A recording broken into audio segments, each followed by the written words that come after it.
Sports. We are Sports. We are Ohio.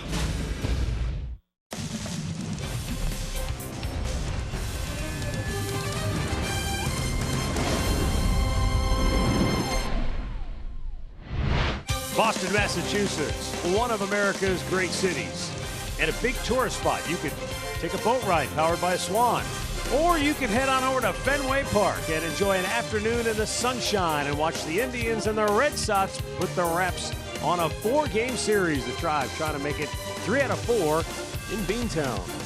Hi again, everyone. Matt Underwood alongside Rick Manning.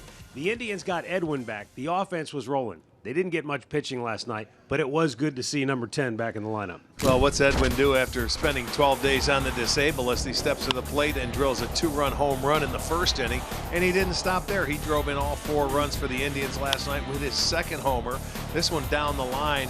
And when you look at multi-homer games, Edwin Encarnacion has put himself up there with the elite. You can see he tied himself with Adrian Beltre, and 5 of those 32 multi-home run games have come right into this ballpark.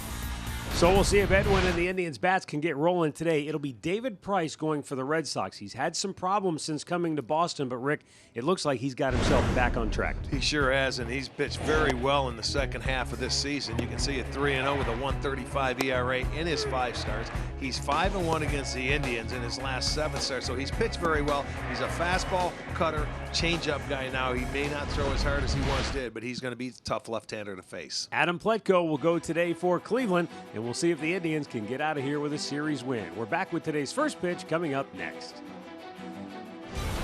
Cleveland Indians baseball is brought to you by Who But WB Mason, the official office supplier of the Cleveland Indians.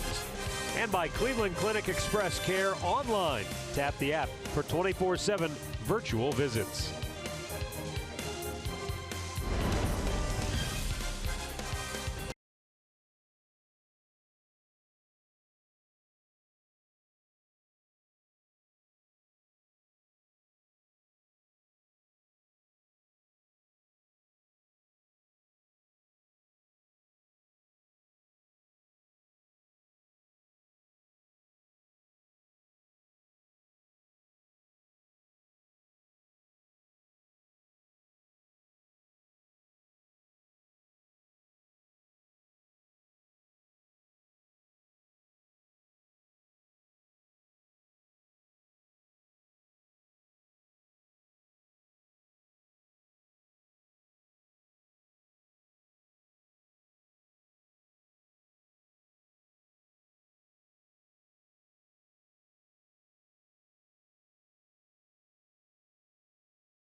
Sox wrap up this 4-game series.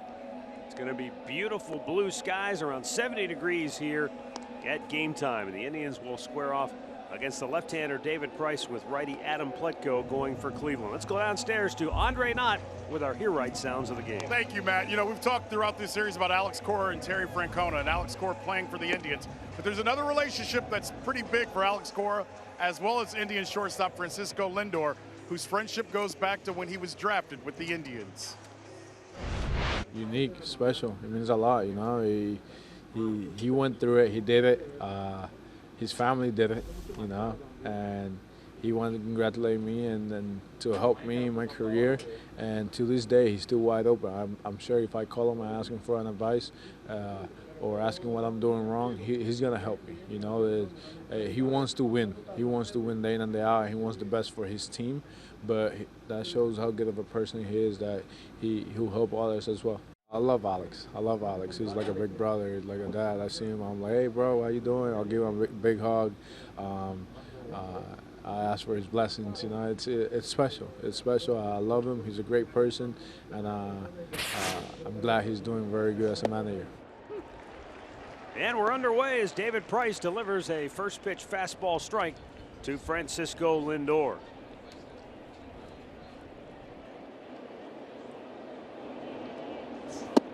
Lindor takes that, misses outside. Officially 72 degrees at game time and a pretty good breeze today, Arch. I'm not sure how that'll affect the flight of the ball. Looks like it's going from left to right. Change up. That's what he is. He's the fastball he'll throw in, and he'll throw inside to the right-handers with his cutter, and he'll use that changeup right there very effectively.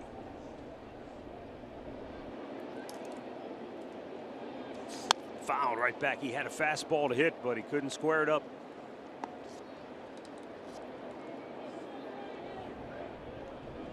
Price, not quite the flame baller that he was early in his career. Well, he's learning how to pitch and add and subtract a little bit more, as veterans usually do. Upstairs he misses. 2 balls and 2 strikes. I will say this, though, he's only walked 8 guys over his last 8 starts, so he's in the strike zone. He's going to make you swing the bat, so don't look for any free passes. 2-2, and there's a ball hit to right field. Mookie Betts played it perfectly. 1 down. Let's take a look at David Price and his numbers. He will be the Northern Ohio Hyundai starting pitcher. 13-6, a nice record there, and they have won the Sox 15 of his last 17 starts. He has a 1.35 ERA since the All-Star break, and in his career he is 10-2 against the Indians. Yandy Diaz, the DH today, moves up to the 2-hole.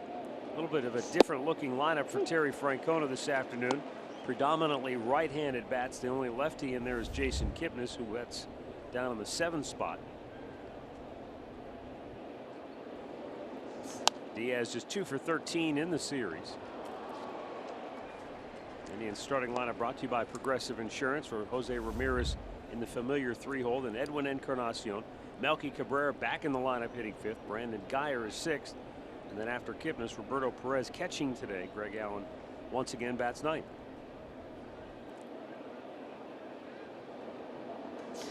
Just threw the bat at it. Pops it foul. Might be played. And it's off the end of the glove of Mitch Moreland. He had to go into a slide out of self-preservation. Well, he's made some beautiful plays in this series and just ran short on room over there. I mean, it looked like it hit the end of his glove. He almost had it in there. He needed about another 6 inches, and you can see he's sliding into cement right there. He's going to feel that one. Yeah, he scraped that knee up a little bit.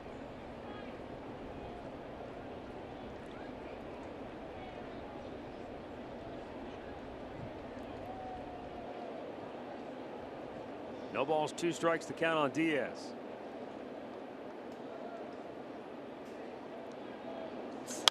And Yandy fouls that off to the right.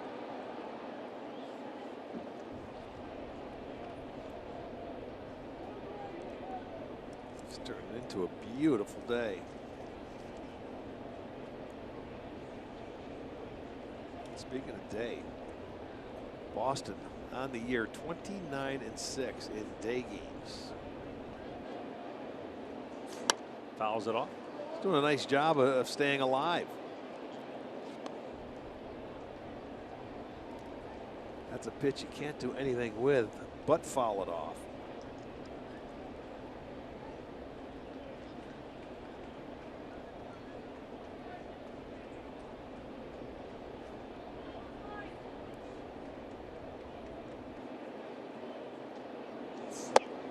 hurt his feet by throwing a fastball in off the plate. 2-2.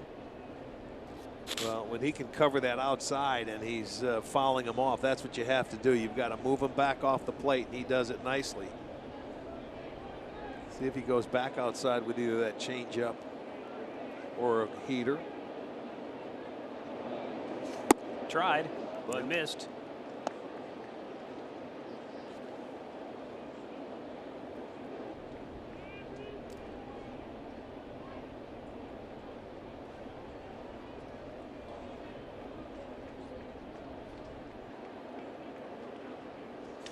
Yanni with a bouncing ball to short. Scooped by Bogarts. 2 down. Let's check out the Red Sox defense for you. Looks like this. Benintendi is in left field. Bradley Jr. in center, and Betts is over and right. At third base today, it'll be Nunez. Bogarts is at short. Holt at second. Moreland at first. Leon doing the catching. Jerry Davis, the crew chief behind the plate today. Pat Hoberg, Brian Knight, Jeremy Rayak on the bases. 2 down for Jose Ramirez.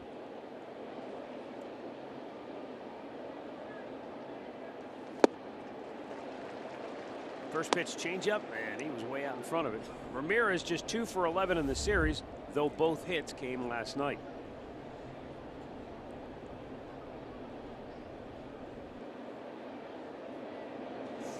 And that's outside. 1 ball and 1 strike.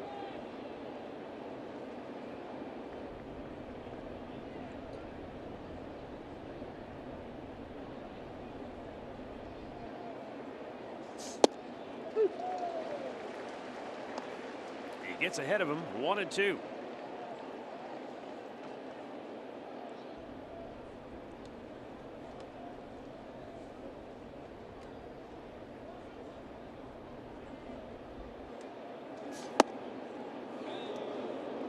It's well off the plate and evens the count at 2-2. You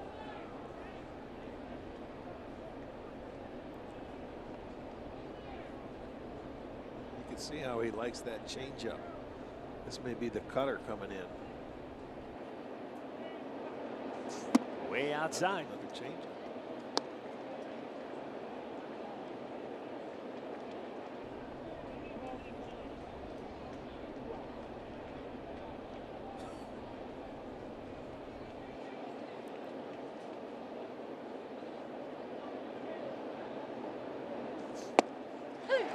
Called out on a fastball in the inside corner. Ramirez caught staring. The Indians go 1-2-3.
The Boston Red Sox, and it's inside Fenway Park. He will be the Northern Ohio Honda starting pitcher.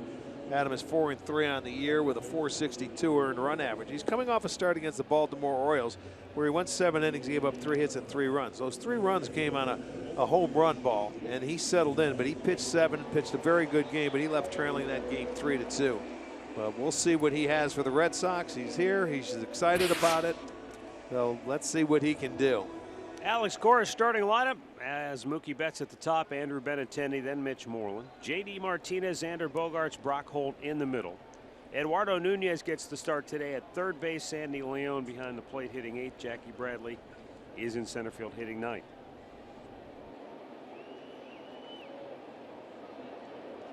Red Sox #1 in the American League with a .269 team batting average. They also lead the league in runs scored, averaging better than 5 per game. #1 in the American League in doubles. They are 3rd in home runs. Pletka with a fastball strike on the inside corner, and he's ahead of Mookie Betts 0-2. Betts leads the world in batting average with a .340 mark heading into play today. Swung on and missed. Pletka strikes him out on 3 pitches. Well, he didn't waste any time, did he? Let's check out the Indians defense brought to you by Chrysler. It'll be Cabrera in left field. Allen is in center field and Geyer over and right. On the infield will be Ramirez at third, Linder at short, Kipnis at second, and Encarnacion at first, and Perez doing the catching.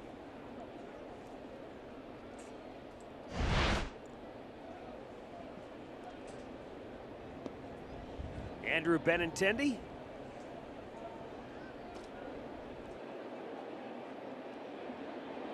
Comes in with a 7-game hitting streak. And Benintendi has gone 9 for 29 during that tear.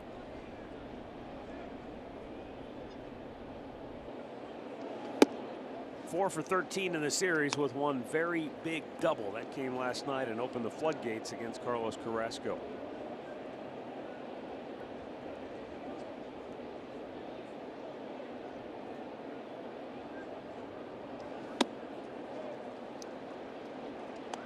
From throwing 3 straight strikes to Betts to get the strikeout to 3 straight balls to Benintendi.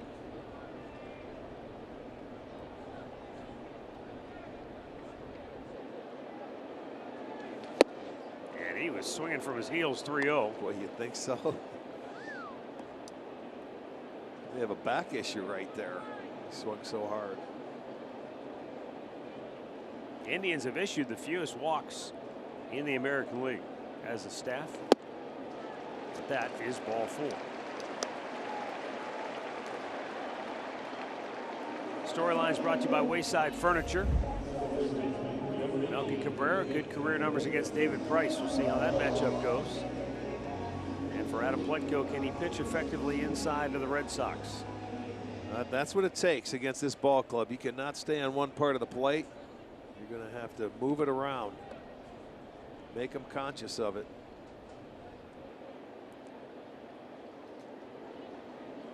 One on, one out for Mitch Moreland. Benintendi is he's a threat. He's stolen 20 out of 22 on the year. And that fastball just missed inside.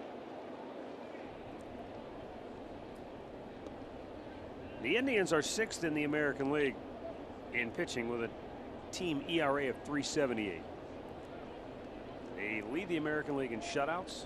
As I said, the fewest walks issued, and they're 4th in strikeouts, averaging 9 per 9 innings. Adam Pletka working himself into trouble here. 2-0 to Mitch Moreland. Moreland has homered 4 times in his last 5 games against Cleveland.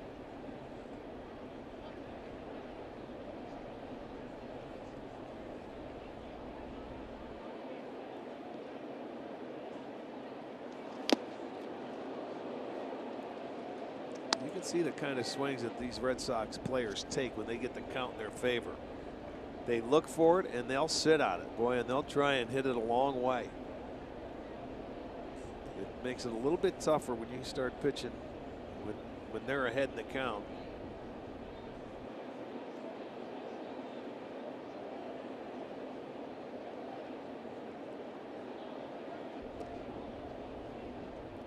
They have been aggressive in this series. Alex Cora started a lot of runners. Now, whether it's hit and run or they're just starting runners, and if guys like the pitch, you let them go swing at it. But they've done it probably a half a dozen times in this series.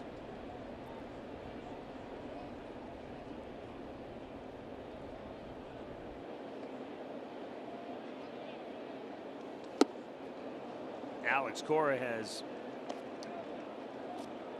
basically implemented a more aggressive approach offensively for his hitters too. Well, that's what he wants them to do. He wants them to swing it at pitches in the strike zone. I mean, not to sit and just wait for that one perfect strike. You can hit a ball away, you go with it as long as you stay on the baseball. He wants them to be aggressive in the strike zone.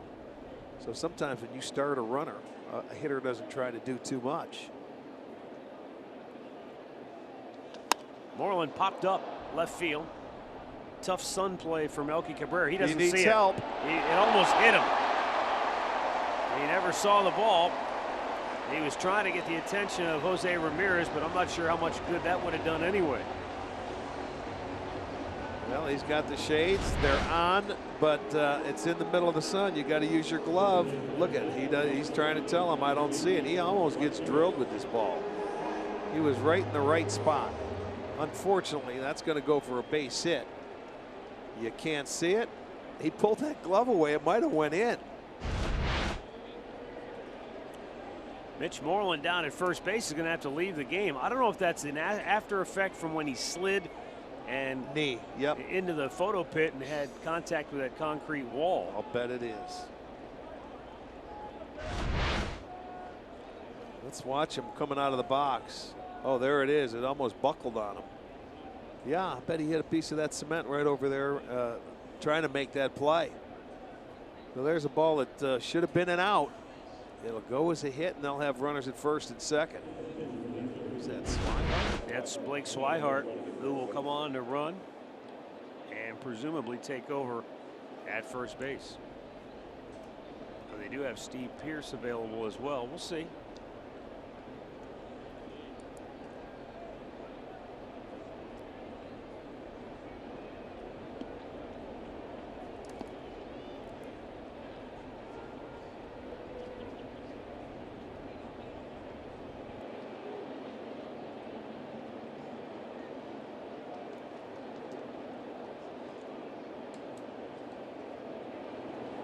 Bounced in front of the plate, but Roberto with a good job to block it.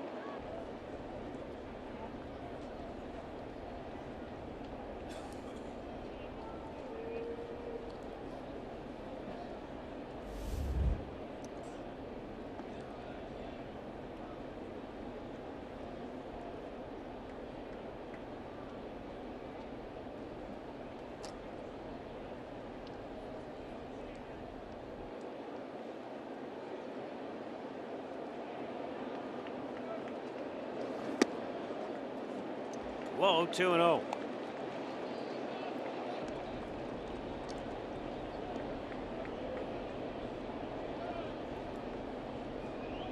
Adam Plutko is in a jam here. Tough break after a pop-up and left it. Is normally caught, washed in the sun.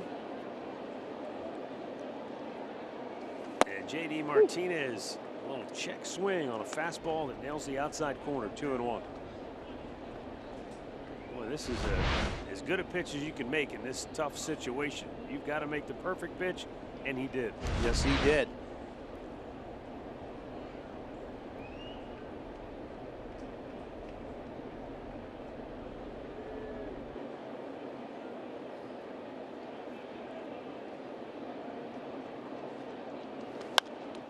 And a high pop-up out of play to the right.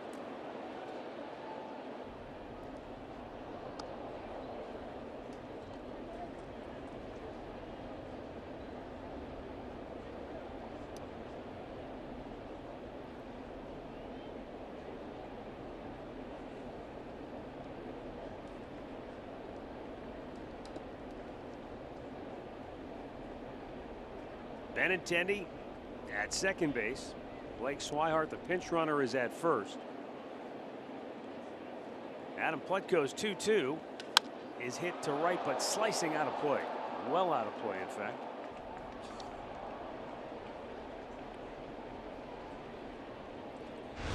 Now Perez is sitting way outside here.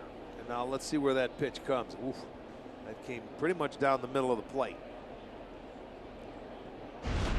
He likes to extend the arms.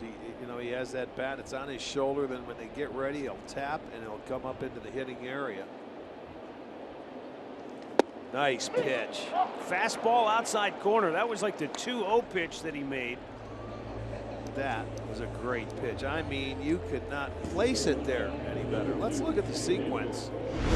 When you go pitch by pitch here, he falls behind early. He just spiked a couple out in front. Just missed with a little one down and away, but there's a quality 2-0 pitch.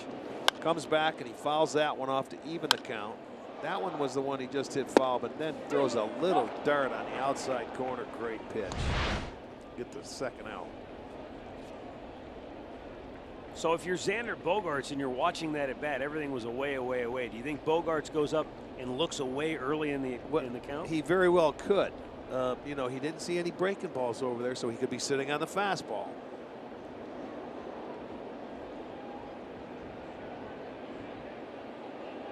There it was, and it was the same pattern. And when you walk into that batter's box and you've never faced a guy, even though you see him coming in fastball, you still, if it's on the corner, it's tough to hit the very first pitch. And then plus you're looking for an arm slot to get where he's coming out of. It may take it. Again, like I said, this is the first time he's pitched against a team. He should have the advantage. Mile right should be out of the inning. Exactly. And he slowed it down. And that's in for a strike. 0-2. He's trying to talk to Jerry Davis, the crew chief, and figure it out. He didn't like that pitch call. It was a good pitch, though. It was on the plate. It was in the zone. Let's see what they dial up here with an 0-2 count. Well, let's see if Adam can pick up his defense.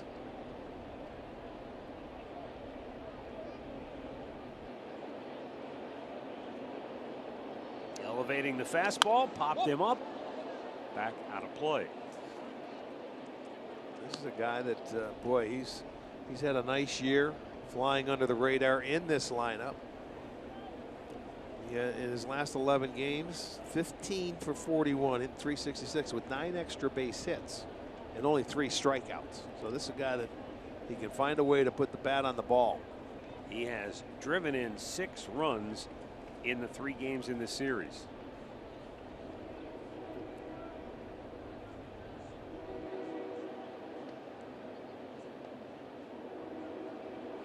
Swung on and missed. Oh, Adam Plutko, what a job. Great job. That fastball was off the plate, but because he's ahead in the count, he was able to get Bogaerts to chase. Adam strikes out 3. We're scoreless after 1.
Blake Swihart stays in the game after he came on the run for Mitch Moreland.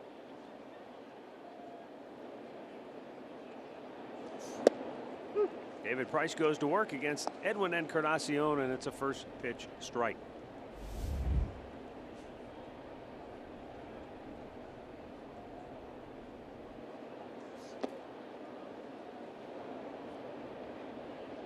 Encarnacion has faced Price more than anybody, and that, you would figure that. 49 at bats, he has 12 hits, and 4 of those 12 hits are home runs. Also 9 RBIs off him in his career.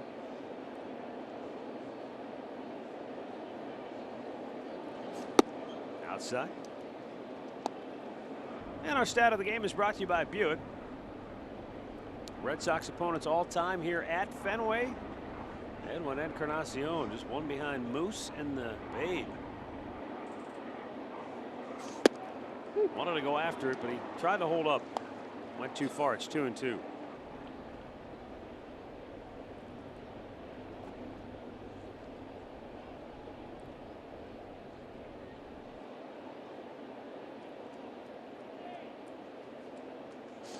That's off the plate and a full count. He's pretty much, for the most part, this first time through the lineup, staying away with everything. He has tried to come in a couple of times. He may be saving that for the second time through. 3-2 pitch has bounced to third, backing up Eduardo Nunez. Long throw, and he got him. That's Swihart coming in. The first guy short hops him at first, and he's ended up able to pick it.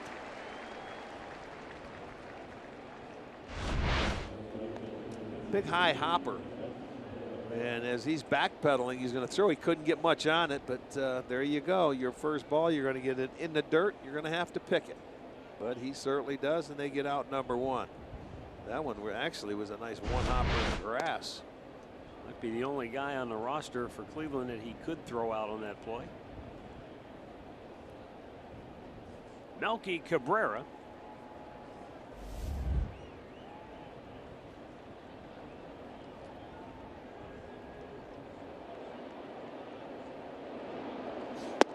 Checks. It's a strike. 5 for 7 with 2 home runs in the series for Cabrera.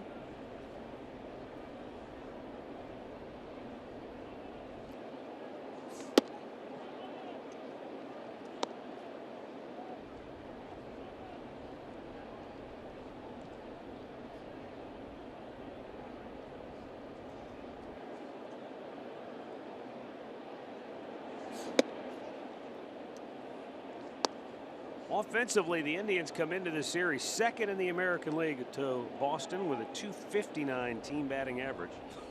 They are third in the American League, averaging 5.1 runs a game. Indians are fifth in doubles and second only to the Yankees in home runs. 2 balls, 2 strikes to count. No score. Second inning.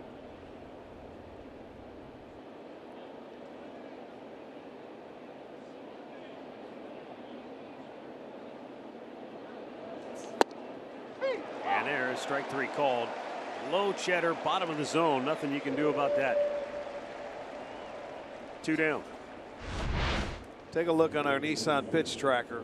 It's a low dart, and it's right there on the outside edge. That's a great pitch. Not much you can do as a hitter. Boston is second in the American League with a 3.5 ERA, and they're second only to the Indians in shutouts with 12, 1 fewer than Cleveland. They've walked more batters overall than you would imagine. You think with the kind of starters they have, they're averaging 3 walks per 9 innings. That's 7th in the American League. Third best in strikeouts, just over 9 per 9 inning. Brandon Guyer, 0 for 4 last night, trying to snap an 0 for 13 at the plate.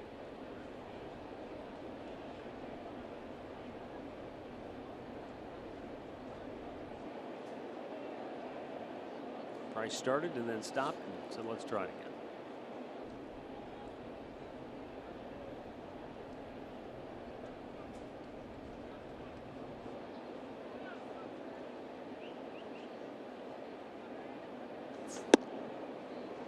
just up and away. And I'll tell you, from what I've noticed, and from the past, he is working a little quicker. He used to be one of the slowest in the league. He'd go about 30 seconds in between every pitch. Ground ball to third. Eduardo Nunez slings it over, and the Indians go 1-2-3. No score, middle of the second.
$9.99. Watch every out-of-market regular season game. Plus, get a free subscription to MLB At Bat Premium. Blackout and other restrictions apply, and you can visit MLB.tv to take advantage of this special offer. Bottom of the second inning, Brock Holt to lead off for Boston. Adam Plutko into the line. And Holt sends a sky-high pop to right. Geyer is there, doesn't have to worry about the sun. Not yet. Oh, no. T-Mobile, built for baseball. Well, he gets the first strikeout. And then with a man on, Milky lost a ball in the sun. He was lucky it didn't hit him, and then Plutko comes back and does a number, strikes out the next two guys. He pitched very well to pick up his defense there. Yeah, and, one of the league's top hitters, J.D. Martinez, and then Xander Bogaerts, who's been on fire in the series. So 2 key Ks for Plutko. Eduardo Nunez. 1 for 4 in the series.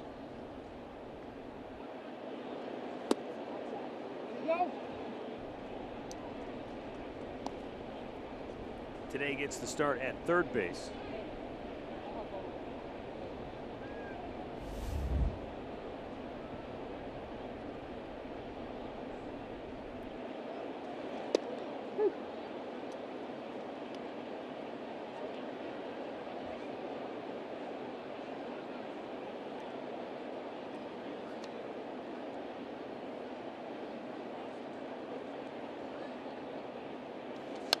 What a luxury, though, for Boston. Rafael Devers on the DL.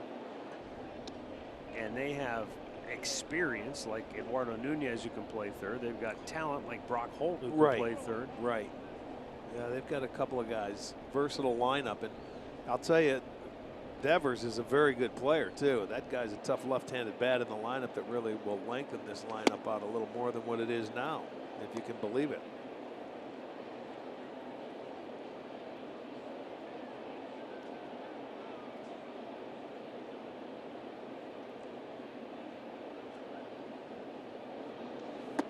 Way outside, full count.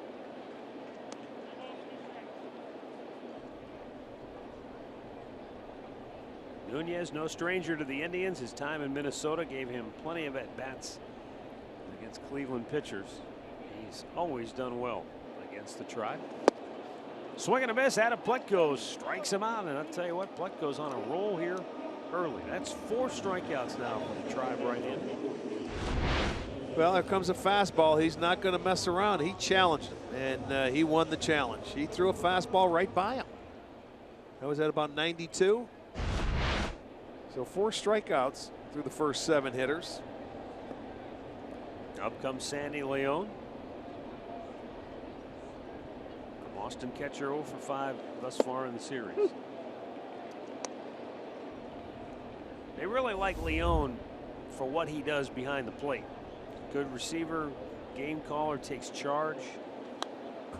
Well, we all know how important that is. You know, if you can handle a pitching staff and you go out there, and he seems to catch David Price very well. It calls a nice game for him. That means a lot.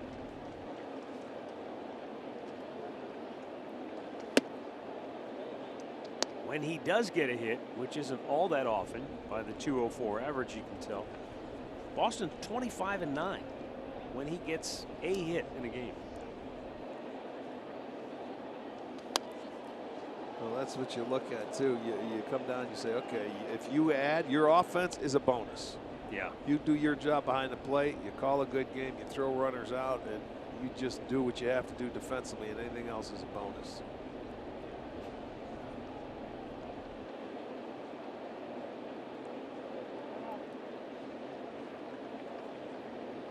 Now Pletko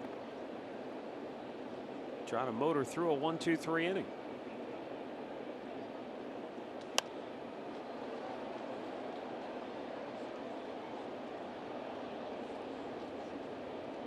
Not the only day game in baseball. Tigers hosting the White Sox. They're in the 2nd inning, no score.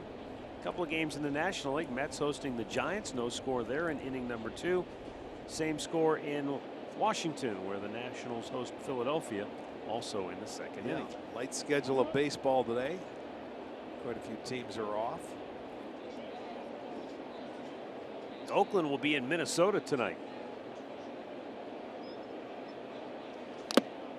And a foul back, and they are telling us that officially Mitch Moreland of the Red Sox left the game with a contusion on the left knee when he slid into that concrete. More like the lip of that photo pit.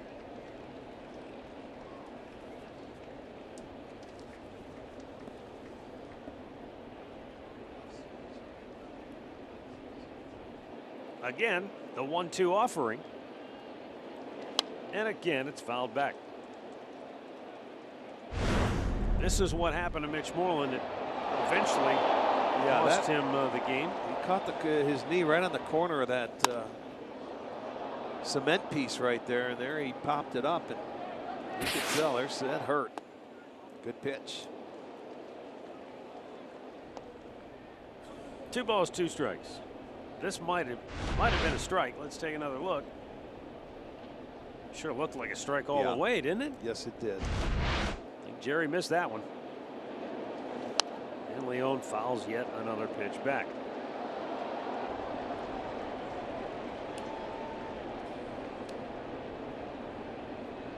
This will already be the 10th pitch of the at-bat,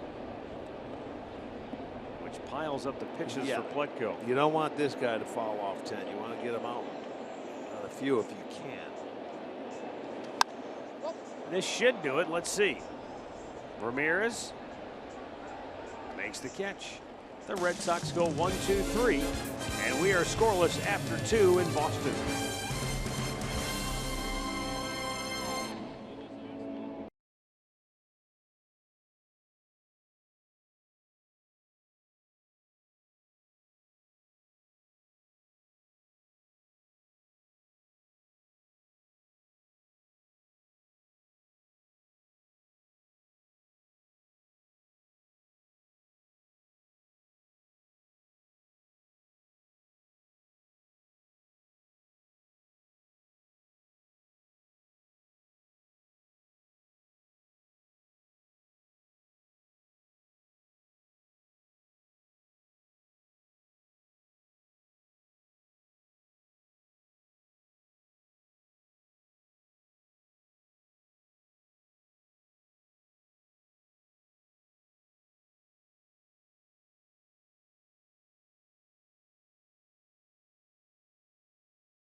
Lets you conveniently access your Indians tickets directly to your mobile device.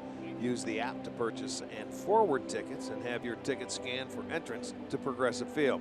There's no need to print tickets.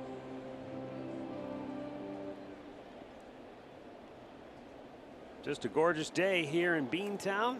No score, third inning.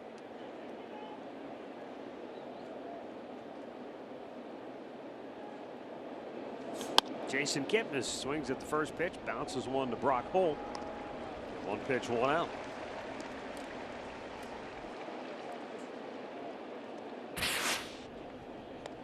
Take a look at the distribution by David Price. The two-seam fastball, 35% of the time. The cutter, he'll run inside.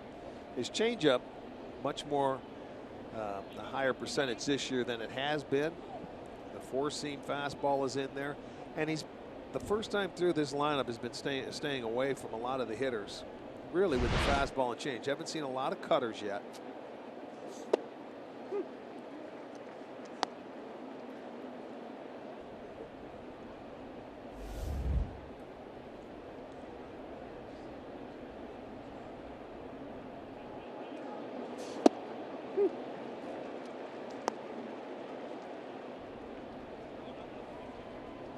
Roberto Perez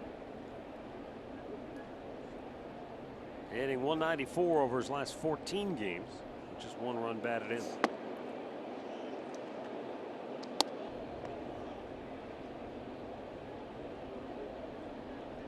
Xander Bogaerts, the talented Boston shortstop.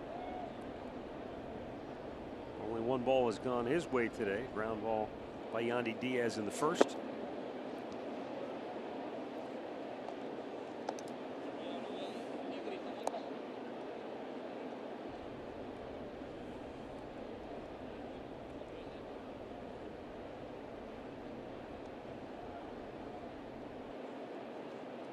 Now the 2-2. He struck him out and we'll go down to Andre Nutt. Well, before the game, Terry Francona had a chance to talk to a coach that's won a whole lot of basketball games. UConn coach Gino Amarero was here, the head coach of the women's team with the University of Connecticut.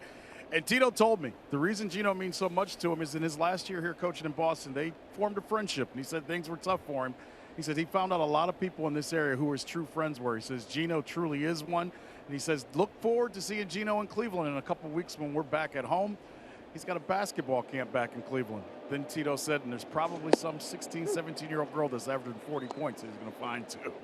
Gino Auriemma has created a dynasty at UConn.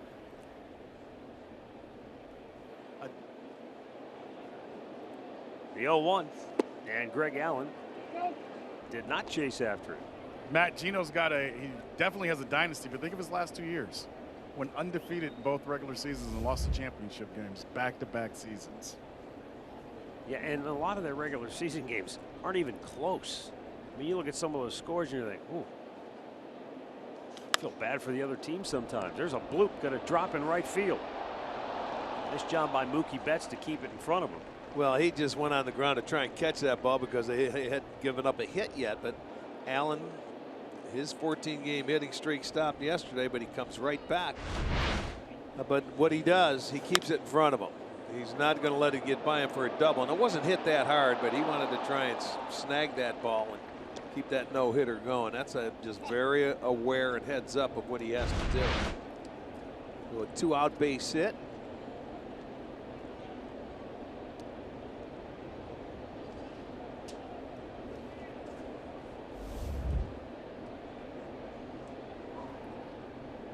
Top of the order, Francisco Lindor flied to right.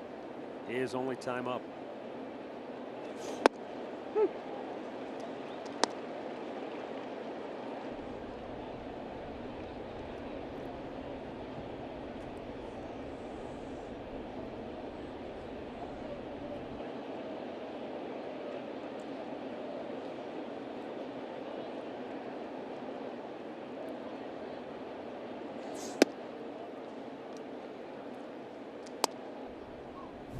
Arcia drive to success. Extra base hits. Francisco Lindor along with Jose Ramirez right there. A lot of guys in this game here.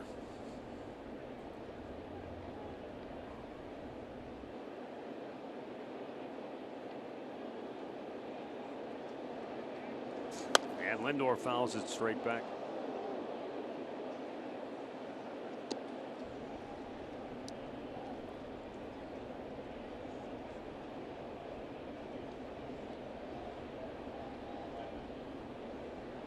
Lindor has batted .370 this year against left-handed pitching, which is second best in the American League.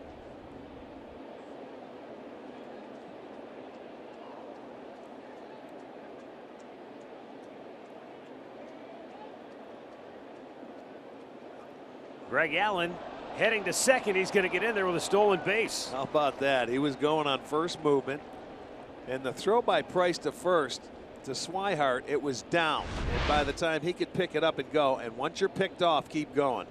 I'll tell you, it would have been interesting, even if he does make a throw. Allen might have beaten it, so he's going to get a stolen base. Number 12 for Allen.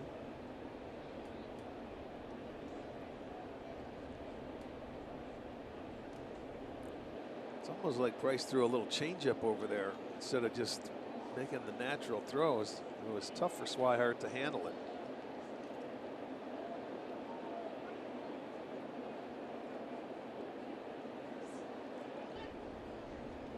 Well, now an opportunity for Lindor. Something that he has done a great job of all season long, batting .313 with runners in scoring position. But Price ties him up, and Lindor just slams the bat down in frustration. Fourth strikeout for David Price. No score, middle of the third.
Stay tuned later in the game for our Miller Lite Hold True moment.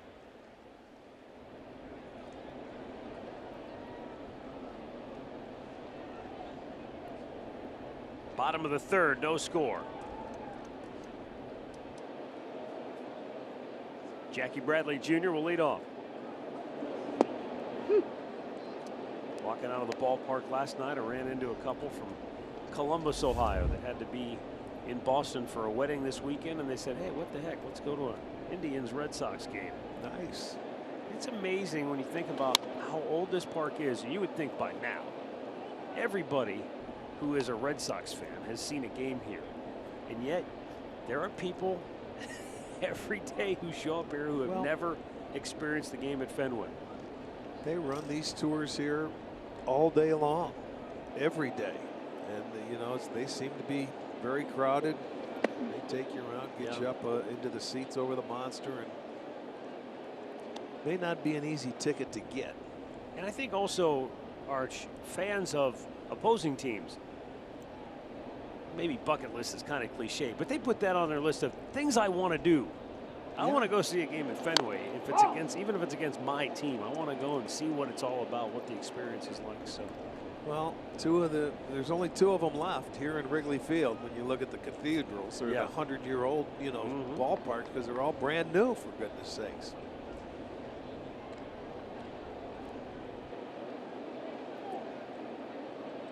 One ball and 2 strikes.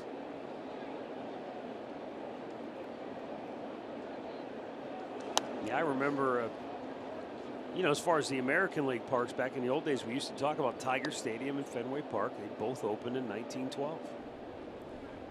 Tiger Stadium is now long gone, and Fenway's still here, still going strong.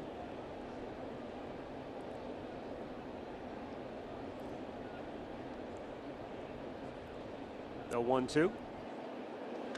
And a ground ball to first, diving, and Encarnacion couldn't get there. And Jackie Bradley Jr. has the second hit of the day for Boston, the first legitimate hit. The Green Monster is 37 feet high in left field, but inside the Monster, where they turn the numbers for the manual scoreboard, anyone who's ever come here has signed their name. Bryce Harper, you saw Manny Ramirez before that. There's a Noma. There's Kate Upton and Justin Verlander. Combo pack. Is that Draymond Green? Hidden away.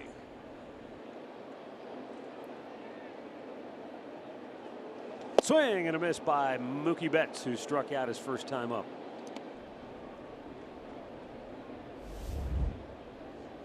Of course, you know the story, the legend of the great home run by Carlton Fisk in the '75 World Series. They have that wonderful shot that NBC had during the World Series telecast that's ISO'd on Fisk as he's watching the ball and he's waving it fair, stay fair. And the story is that the guy who was running the camera inside the Green Monster, that a giant rat had rolled up onto his foot and he was paralyzed. He could not move. And so he just kept the camera still and it just stayed on Fisk the whole time. That's the legend. Giant rat? Yeah. Okay. Good to know. Let's go outside in that. Let's go behind the Monster then. The 0-2. Good pitch. Just missed inside. Well, that's the first ball he's thrown to Mookie. He was 5 out of 5.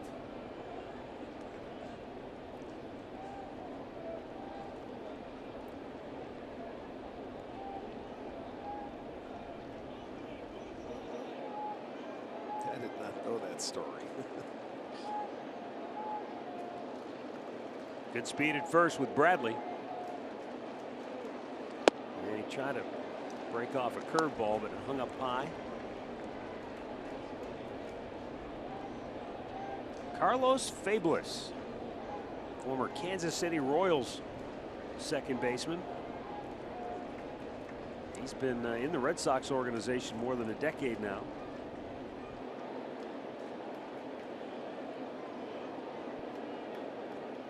Oh, he took off and he sure did. He stopped. He had it stolen if he continued to go. He took off and he panicked. And that, I mean, and it's rightfully so, because as a base runner, when you're leaving, watch him.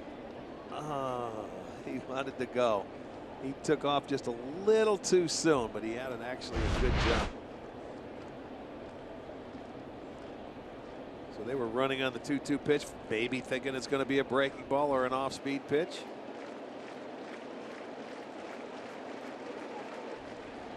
And that'll drive him back to the bag. Yep.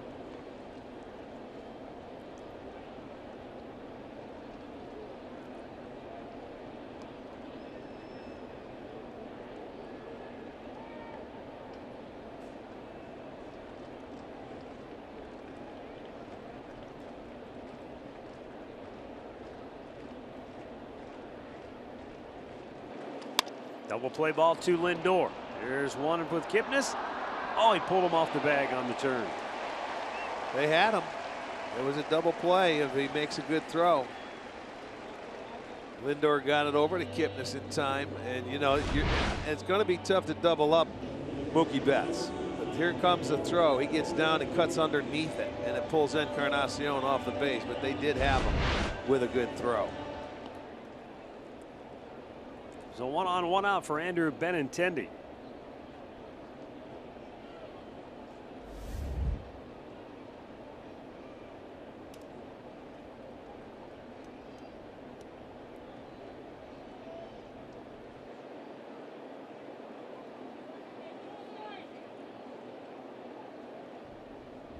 Let's go down to Andre. As you talk about fans coming from all over the country to come to Fenway Park, I was talking to Brad Mills, the Indians bench coach, 2 days ago, and he said in '99 he was a bench coach for Terry Francona, and they were in Philadelphia. And because he had played in Montreal, coached in the National League, he'd never really have been here. So for the '99 All-Star game, he purchased 4 tickets. He brought his mom, his dad, and his wife. They took a train from Philadelphia and came up here. Now, if you can look out in center field in the end of the green monster right there in center field, those are the seats, right? Adam Plecko's pictures up there right next to it. Those are the seats that Brad Mills picked up for his parents. He said he wanted to bring his parents here, and he wanted to come here, not knowing that he would be the bench coach for Tito when they won a World Series 5 years later, a couple years later here at Fenway. But he said it was one of the best experiences in his baseball life. Runner goes toward on to second base. They got him. Oh, what a tag by Lindor. He took a good throw from Roberto, and the key was getting the tag across the bag to nail Betts' hand, and he did that very well. I'll tell you what, that was a great throw by Perez. I mean, watch how quickly. Betts had a great jump. I mean, that was right on the money. It was low. Lindor didn't have to move his glove. It didn't hit the ground. Tremendous throw. And Frankie was pumped up with it. And, well, that's good. They erased that man on base now. That's good play. That's only the 4th time he's been caught this year out of 24 stolen bases. I'll tell you, the other thing, too, that you noticed on the replay, and a great job by our crew here, the force with which Lindor applied the tag jarred Betts' hand right off the bag. And that made it an easy call for the umpire. No runs, a hit, nobody left. We've played 3 scoreless in Boston.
Diaz, Ramirez, Encarnacion for Cleveland.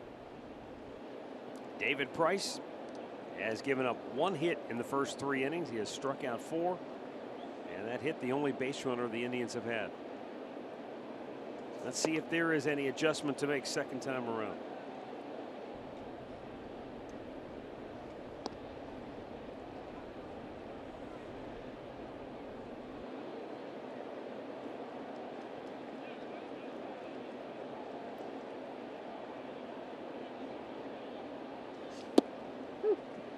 Strike called.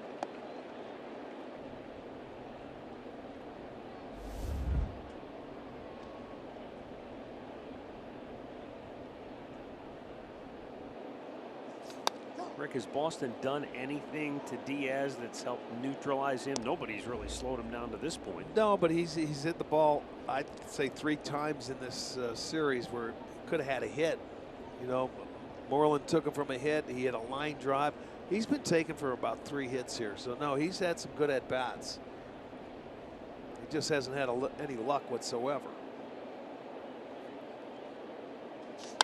Shoots that one just foul. There's another one. No, he's still putting it in play. It comes, it goes. But you know, the one nice thing, he's been able to play in this series. He's played every game in the series, and that's what you need to get yourself in there. Because you know, you thought when Edwin came back, there might be a possibility where he wouldn't be here for a week. Well, now he's here. He's going to be here for the remainder of the season. So he's going to get his share of at-bats. There's a pop to right. 1 down. All right, let's go back and take another look at the Roberto Perez. Yes. Seed, I mean absolute seed to second base that erased Mookie Betts. Well, Betts had a tremendous jump, and when you look at the pop time, under 2 seconds, that's 1.9. I mean, with a laser beam right there. And look at the tag. Lindor comes back and puts it on the arm before he can get there, and he would have knocked it off. Really nicely done there. Jose Ramirez fouls one off to the right.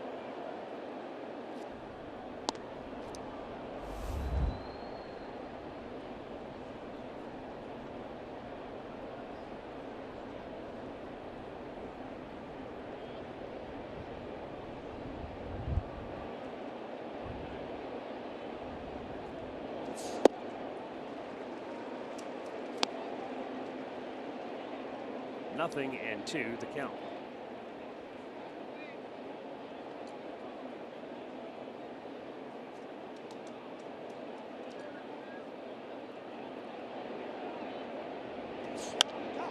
This one's fouled off to the right, out of play.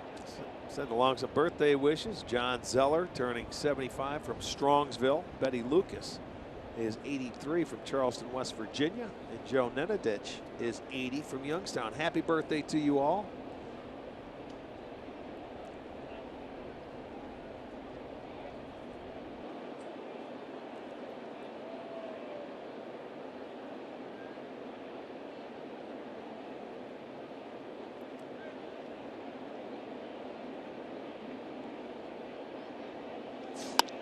There's a smash to short. Nice catch made by Bogarts. And with 2 down, Edwin Encarnacion coming to the plate. Here's our great clip of the game from yesterday. 2 home runs in his first game back off the disabled list. Both of them were 2-run homers. And now Arch, he is just 3 homers shy of getting to that 30 home run mark once again. Well, you know how he is. They can get hot.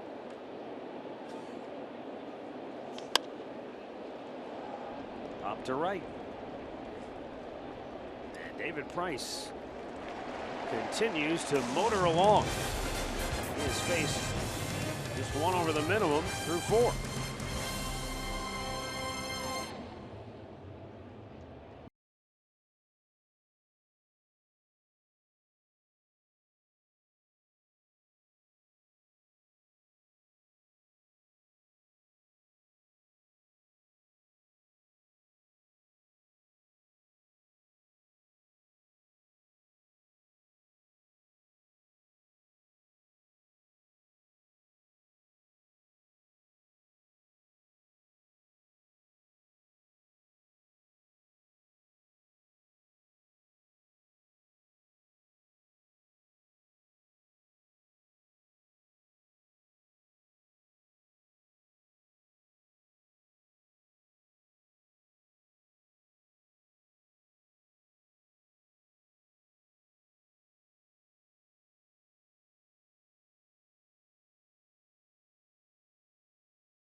especially at the major league level, controlling counts and getting them in a pitcher's favor is huge. You look at Corey Kluber, you look at Carlos Carrasco, you look at me. It doesn't matter who it is. When you're 1-2, 0-2, 0-1, you can kind of do what you want to do and really put the hitter on the defensive. So I think that's what I've learned, or just really reinforced, I guess, if you will. We always kind of knew that, but really reinforced at the major league level that it's really important to do so. Boy, how true he is.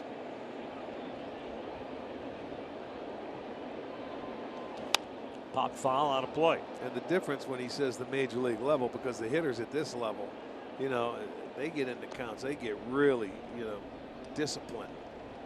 And they just start keyholing. And if they get their pitch, a lot of times they won't miss it, where you don't have as many good hitters down in the minor leagues. Blake Swihart pulls it foul. And Rick, Matt, to play off of that, Adam said that home run he gave up against Baltimore was a perfect example of a pitch that he may have gotten away with down in AAA. He said it was a 3-2 pitch. I was just trying to get one over, and he said, I learned my lesson. I still got to hit my spot. But he understands his stuff. He told me, he goes, I'm not Trevor Bauer, I'm not Kluber. I've got to hit my spots and get ahead, and I know I can be successful here when I do that. Well, he's doing a good job today, that's for sure. There's out number one.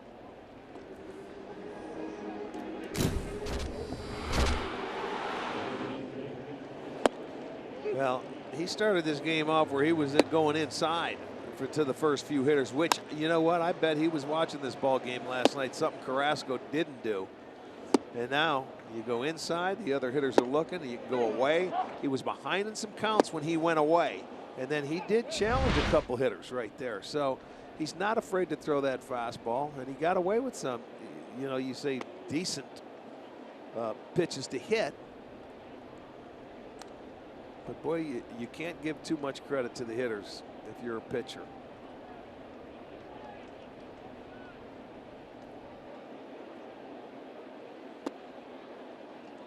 J.D. Martinez called out on strikes his first time up.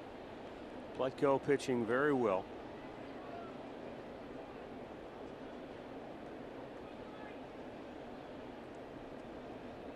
Martinez having a remarkable season. Takes a strike, it's 2-1. Lars Anderson, if you remember that name, he played briefly in the big leagues with the Boston Red Sox. He wrote a great story that can be found on The Athletic. And it's a great story because it gives you perspective from the big leaguer as to why and how J.D. Martinez remade himself as a hitter. He went to see a couple of swing doctors, for the lack of a better term, guys who work on the mechanics of your swing. They broke him down and redid his entire swing, changed his whole approach. Lars Anderson had gone to see the same two guys the year before J.D. Martinez, because Lars was languishing in the minor leagues and he was looking for something to just get him going again. And after going to see those guys, he went back to AAA and hit a .194 with 2 home runs. Uh-oh. And he was released Didn't by work. mid-July. The very next year, J.D. Martinez goes to see the same two guys, hears the same spiel, the same pitch, and he goes on to become an incredible player, and now is sitting on potentially an MVP season. And so Lars was searching for the answers. Why did it work for J.D.? Why did it not work for me? As Xander Bogaerts sends a pop fly to right center, Geyer calls for it, makes the catch. And he basically came to the assumption of this, and I'm just curious to get your thoughts. He said to do what J.D. Martinez did is to basically throw your ego aside, because what J.D. said, whatever it takes, whatever you guys say to do, I'm willing to do it. Let's start over from scratch. And he said, where I think I got caught up, your swing is your baby. And when someone criticizes it, you get defensive, you protect it. And he said, I wasn't maybe able to let my ego just let it go and go all the way back to square one. Wow. Well, you either have to be all in or all out. There's no in between. I think that's what it was. Martinez said, I'm all in. Let's do it, because I'm not going anywhere the way I'm doing it right now. Right. Well, he was released, wasn't he, from Houston? Yeah. When Detroit picked him up. Yeah, well, And if you really, I hope you go read the story. It's on The Athletic, and it's written by Lars Anderson, who's a big leaguer. He played himself, and he gets into the details of the approach that they have taught Martinez and why it's worked for him. And I don't want to get into it because it gets way too technical. Yeah, it gets complicated. It was interesting just from the standpoint of mentally, you've got to be able to say, all right, I'm going to scrap everything I've done up to this point and start over. That's the hard thing to do when you've already made it to professional baseball and doing something like that. To do that and start all over, then you know what? You've hit rock bottom, and you're saying, I'm willing to do this. Well, you want to know what rock bottom was for J.D. Martinez? He was with Houston in that end of that season, and he went through a series of cuts in the batting cage. And the hitting coach at the time didn't say anything when he walked out, and he finally said, well, tell me something. Is it good? Is it bad? And the hitting coach said, J.D., you can't run well. You don't do anything superiorly well. You have to do something about your swing, or you're just going to be another player. And J.D. Martinez went in that offseason and realized he had to change it, and that's why he did not have any kind of remorse about changing, because he said he was told by his hitting coach he wasn't going to get much further with what he had. Well, I'll tell you what, he rebuilt it to the utmost, man. That's as good as you can do. But Brad Mills, who managed him in Houston, said, don't let the story get changed. He said J.D. was a good player when he came up. He just didn't have a swing like everyone else, and he wasn't lifting the ball. And he said that got caught up in J.D.'s head. Yeah, and at the very root of it, what they taught him when they redid his swing was how to keep the bat in the zone, the barrel, how to keep the barrel in the zone for a longer period of time. And well, that's why I think that little tap on his shoulder, he gets the hands up, and then he comes back, and then he gets it right to it. swing and a miss by Eduardo Nunez. Couple of walks for Pleco here in the fourth. He's opened the door for Boston. He's trying to slam it shut once again, though. Matt, I don't know if you saw in that story, but the other thing that they did with JD, they showed him Ryan Braun's swing, and then they showed him his swing. And he said, they told him, if you want to lift the ball, you've got to get through that. You've got to get that through that period of time, and you got to finish up higher. He's become a better player than the guy he was emulating. Yeah, that's true. I got to tell you, don't forget he played with Miguel Cabrera, who won a Triple Crown over there that year too, and some very good hitters over in Detroit. And Miggy has told him he thinks he can win the Triple Crown now. Yeah, Miggy is still one of his biggest fans. Rightfully so.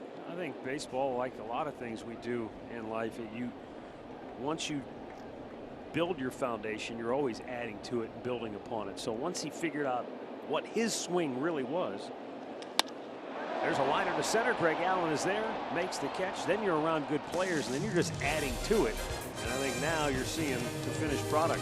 Scoreless through 4 at Fenway.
Kia Sorrento, the perfect getaway vehicle.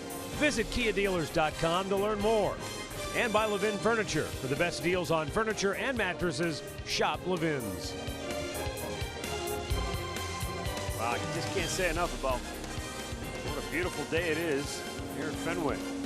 I mean, Arch, we're going to get out of here Hey, 4 games without a single rain delay. I was just thinking of that, and we're ending with a perfect day. Sunny, blue skies. That's a rarity coming to Boston. Melky Cabrera leading off for the Tribe, struck out his first time up. He bunts in, it's foul, third base side. Not a bad idea. Trying to get something started. Price has been overpowering here today. Well, the Indians with just 1 hit. It came with 2 outs, and that was Greg Allen. And then he's been dealing. He's thrown the ball very well today. He only has this will be pitch number 60 on its way. He's in the 5th inning. Been very efficient.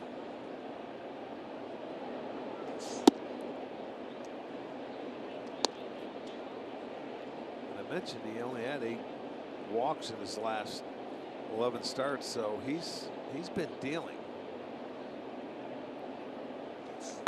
Wow. Blowing away just off the plate.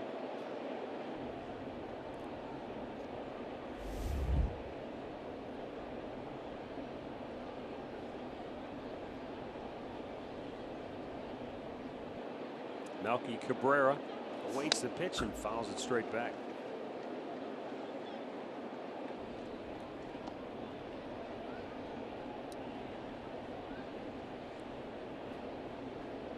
Melky Cabrera in his last 29 games with the Indians. He has batted .319, 6 homers, 15 runs driven in, and he has scored 11 runs.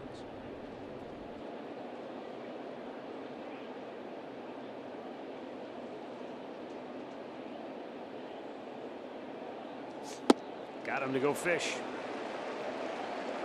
And that's strikeout number 5 for Price. Well, 12,500 fans will receive an Edwin Encarnacion bobblehead. That's courtesy of NOCO when the Indians will take on the Minnesota Twins on Wednesday. You can grab a $15 district ticket presented by Sports Time or a $15 KeyBank Kids ticket online only and enjoy a ball game out at the ballpark. Get tickets at Indians.com or use the ballpark app.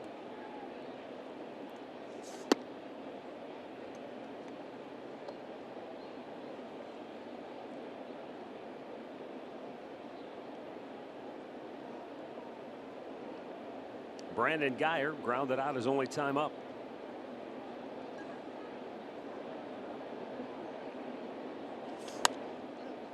Here's a little bloop on the infield, and the second baseman. What a terrific play by Holt. He was fighting the sun, it looked like, and had a tough time running that ball down, but he did indeed for out number 2. Yeah, I'll tell you, this is in the afternoon games, right field will end up being one of the toughest sun fields. So he's trying to keep it away, and I think that wind had something to do with pushing that ball back. He was running it one way and pushed it back over his one shoulder, but he makes a nice play. It wasn't hit that hard. It was a floater.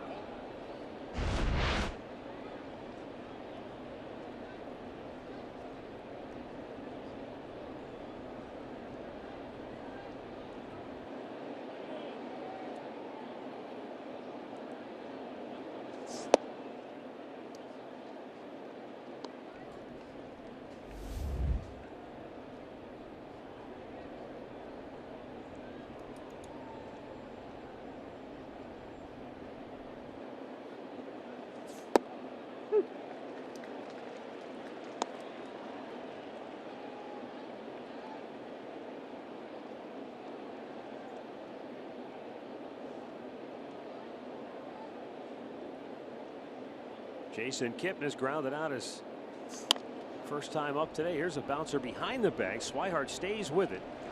And again, the Indians go 1-2-3. 7 straight retired by David Price. We're halfway through, no score.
Tomlin back from the DL. He is in the bullpen and available if needed today. Neil Ramirez goes on the disabled list with back spasms.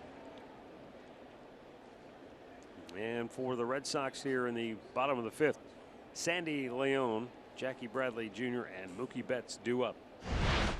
Adam Plutko has shut him out on 2 hits thus far. He has struck out 4.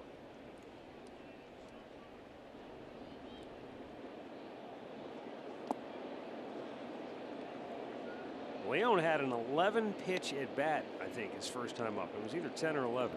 Ended up popping up on the infield.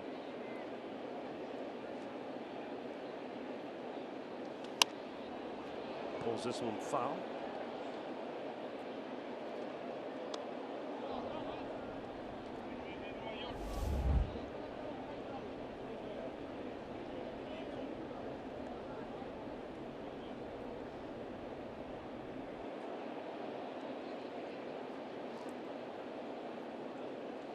And that's off to the left side, out of play. So 1 right, 1 left. It's 1-2. That's what he did in his first at-bat. It didn't matter what Plutko was throwing. It seemed like he was fouling everything off.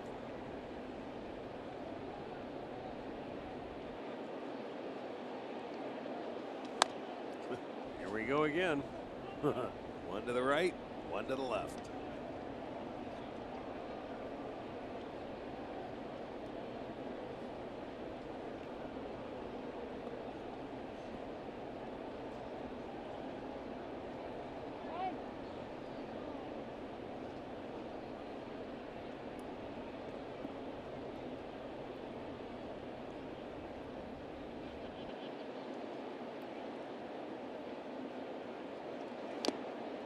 Again, he just fights it off, gets a little piece of it.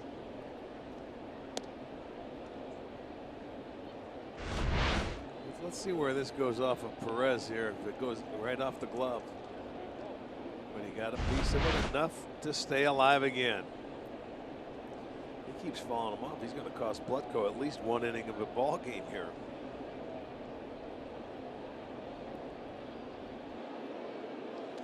Here we go. Fouled off again.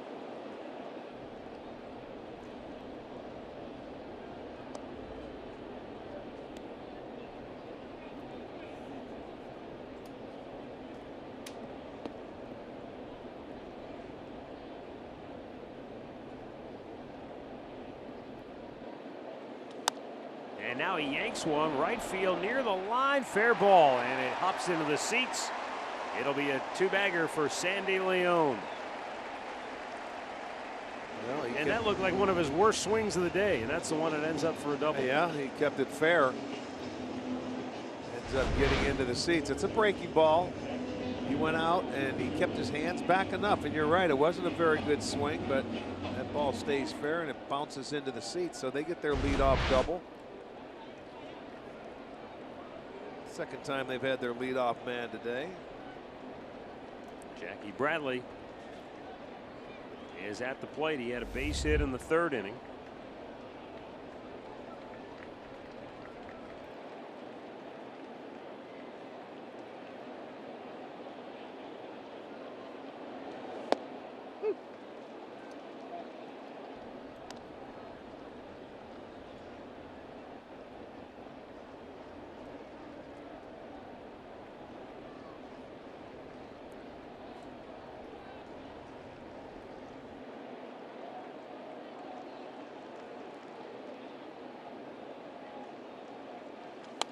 A foul right back. Just like that, it's 0-2.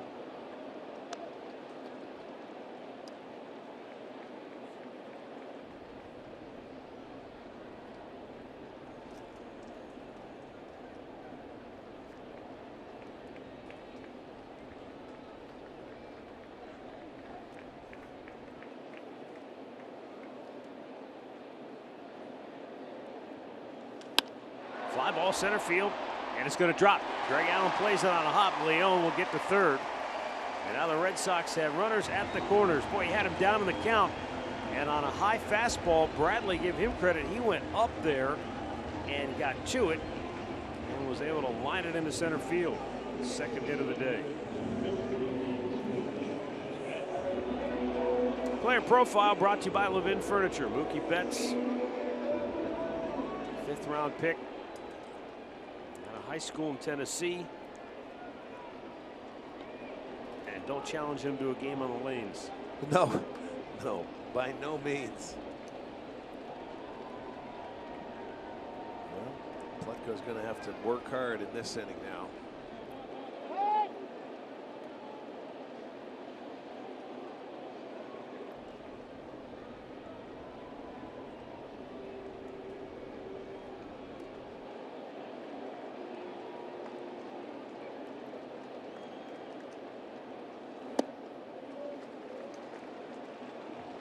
Mookie Betts struck out in the first. Bounced into a fielder's choice in the third. It was a double play ball that went awry.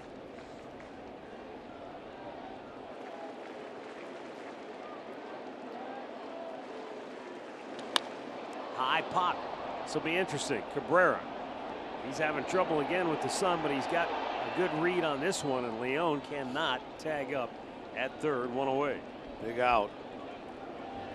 Very big out right now. We have a double play now in order at first and third.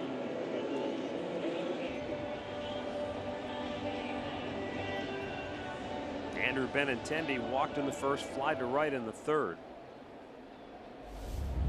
Again, with Leon the runner at third base, it's got to be a really deep fly ball for him to get home. Or base hit, obviously.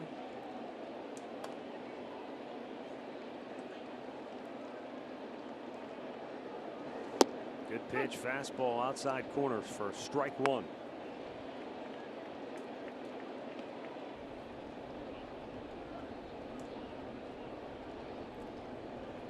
I like what he said when he said about talking about controlling counts at this level. Also, when you get into situations like this, you can't be afraid to pitch inside. A little high with that fastball. 1-1. He's just over 90 pitches on the day. He's been, you know, the first inning, the error cost him. The second inning was the long at bat by Leon, but other than that, he's been fairly efficient. That's not a lot of run to this point, but the Red Sox threatening first and third with one out.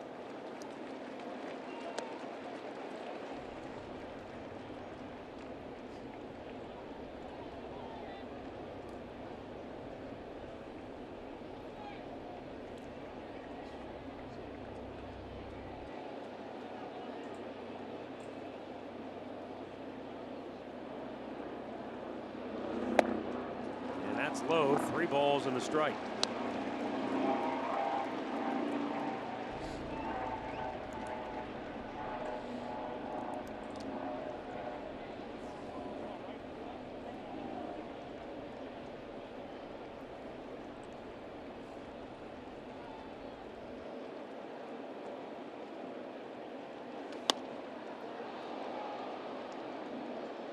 Well, he challenged him, and it's a full count.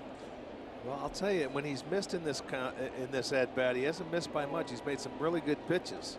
Benintendi didn't offer, so now the string is out, and it's 3-2. I want to see if they start Bradley over at first base. I would think they would. Bradley not running. Ball 4. Bases loaded. And only one out. We'll see Carl Willis for the first time today.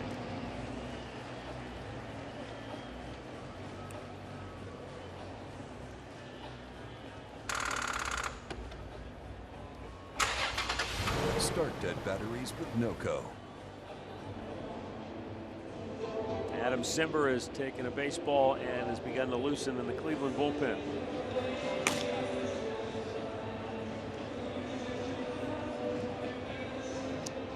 Carl's out there stalling for time. Hopefully Adam can come out and make a really good pitch and even get a double play ball off this guy's bat and get him out of trouble. Swihart grounded out his only time up in the 4th. He really has pitched very well. When you look at the, he's given up 4 hits. 3 of them have come from the 8 and 9 hitters. Leon had that long at first at bat, but he doubled to start this inning. And Bradley's 2 for 2. So he's pitched well.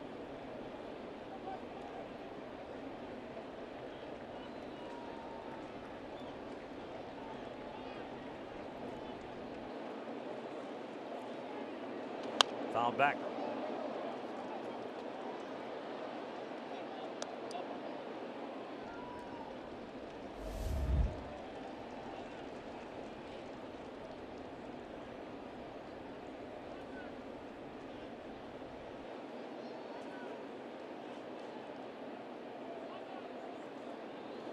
Upstairs, 1-1.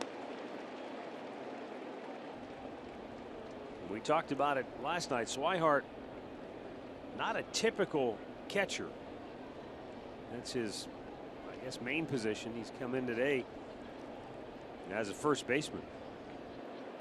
He runs pretty well. Good pitch.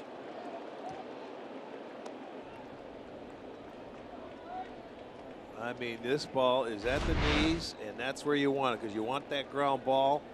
I'd try one more there with this guy. Make one more quality pitch like that.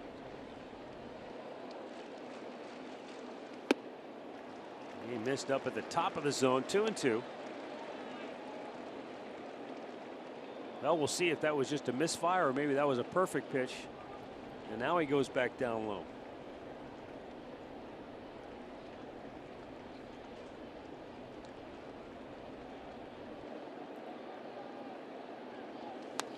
Fouled it right back.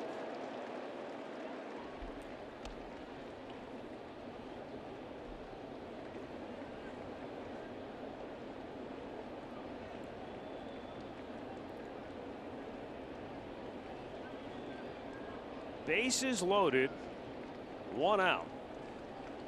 The 100th pitch of the day from Adam Plutko.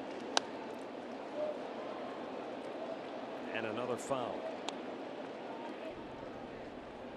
I wonder, Arch, of the 64 strikes thrown today by Plutko, how many of those have been foul balls? Yeah. I'll bet 20 of them. Well, yeah. Leon had half of them. The 2-2. Drilled. In the alley. 1 run will score. 2 runs will score. Benintendi slid around third, lost his footing, goes back to the bag. It's 2-0 Boston. Blake Swihart, who didn't start the game, but comes up big here in the 5th. Well, he had a good sequence going early, and he got him to 2 strikes. That was an excellent pitch. Now he elevated it. That one fouled off, and he'll come with a breaking ball here, fouled off. But then he made a mistake. That ball came down to the middle of the plate. He couldn't keep it away, and gets into the alley, and you know, probably got tired out a little bit after that good, where he got ahead of him with his 2 strikes. A couple of pitches up. So the Indians are back to the bullpen early. 4 1/3 innings for Plutko. He departs after the intentional walk to J.D. Martinez. They're loaded again for Adam Cimber when we come back.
one out. The bases are loaded again. Xander Bogaerts, the batter. Adam Simber on for the Indians. Xander Bogaerts is 0 for 2 on the afternoon. Simber pitched in the first 2 games of the series, did not pitch last night. In the first game, he pitched 2/3 of a scoreless inning with a strikeout. In game 2, 2/3 of a scoreless inning, nothing across.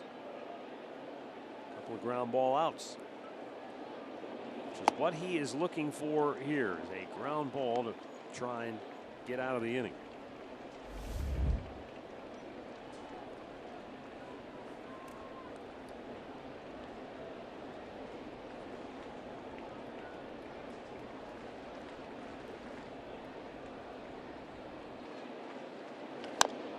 Foul third base side. Bogaerts has hit into a dozen double plays on the year, but he has also done that. Yeah, 3 grand slams this year. That's what you want to see, that ground ball. Turn it, get out of the inning, and only giving up a pair would be a good deal. Good way to end this inning.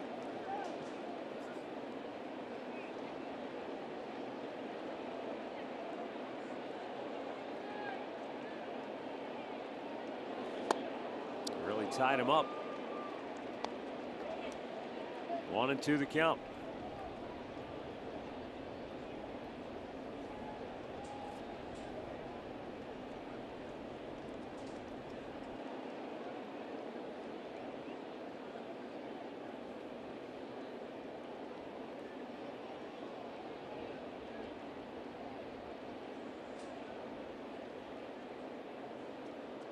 And this is going to result in a timeout.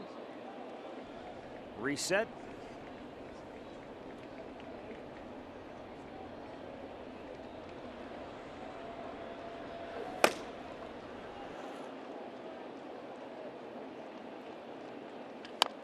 To third. Ramirez backpedaling. It's over his head. 2 more score. 4-0 Boston. It'll be a 2-run double for Xander Bogaerts. You know, it just wasn't, it hit out in front of home plate and it just bounced over the head of Ramirez. He had to break back and he couldn't get on top of it. It wasn't, he got a ground ball. Watch where it hits out in front of home plate. He just threw his bat head down and it just, that ball just jumped. Ramirez was coming in to get it and you see it gets over his head. So that's going to be another double, 2-run double, and then another intentional walk. So they're loaded up again.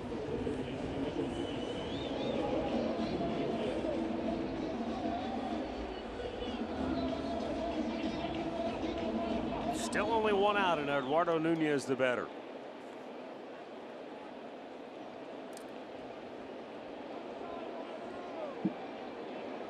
Infield in now. They're trying to make sure the Red Sox don't get any farther out in front. Fair ball, look out. Martinez scores. Bogaerts trots home. Holt stops at third. It's another double. And it's 6-0 Red Sox. The big inning again comes back and bites the Indians. He sliced this ball down the right field line.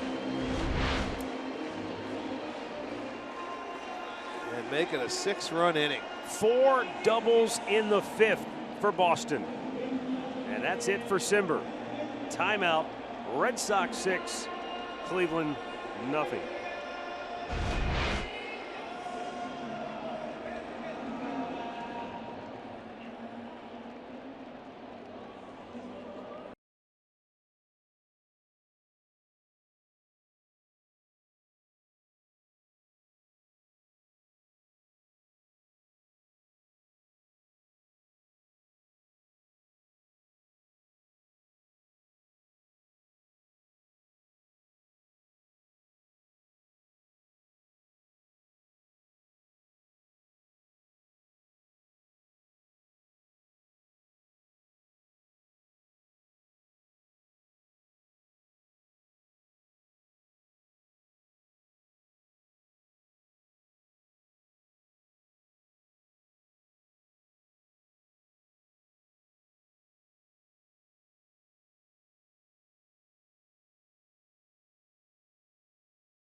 for Cleveland. As the Red Sox 10th man of the inning will come to the plate. And Sandy Leon, who led off the inning with a double. And remember, Boston 25-9 this year when Leon gets a hit in a game.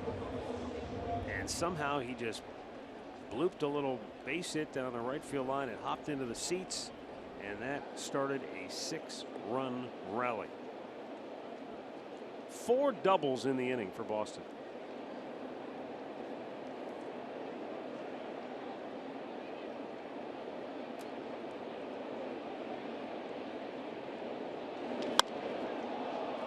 Him up. Isn't that something? All the trouble that Adam Plutko had with Leon today, pitch after pitch after foul ball after ball. Oliver Perez comes in and one pitch he gets and he pops it up, puts it in fair territory. Go figure. 2 down.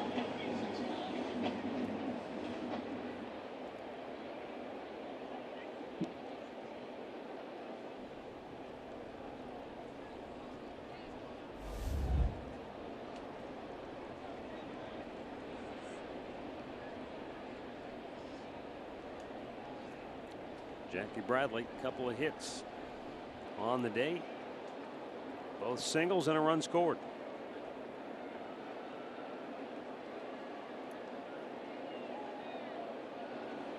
Now Bradley with 6 hits in the series.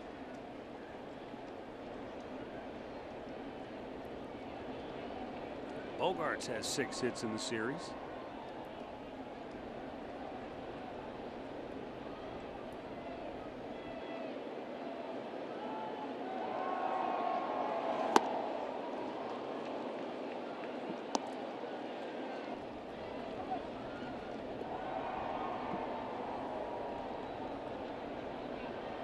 The 11th man coming to the plate in this inning.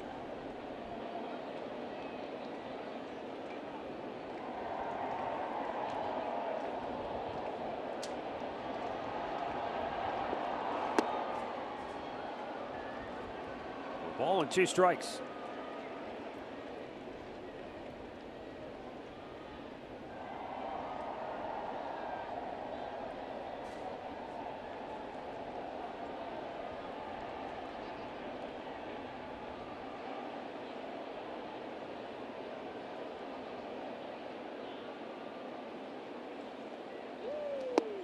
Oliver Perez strikes him out to end the inning, but the damage is done. Boston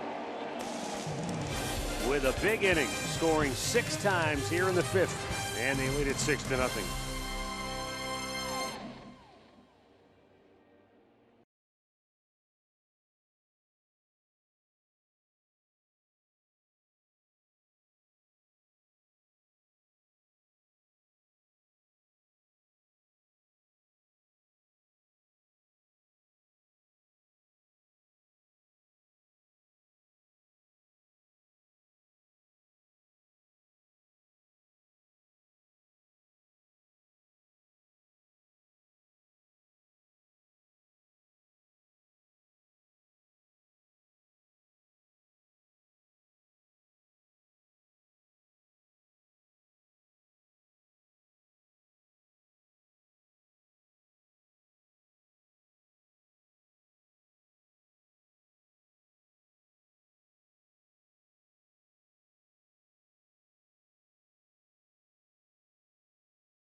Tribe Rewards. Today's Tribe Rewards code is Slugger. Visit Indians.com for complete details.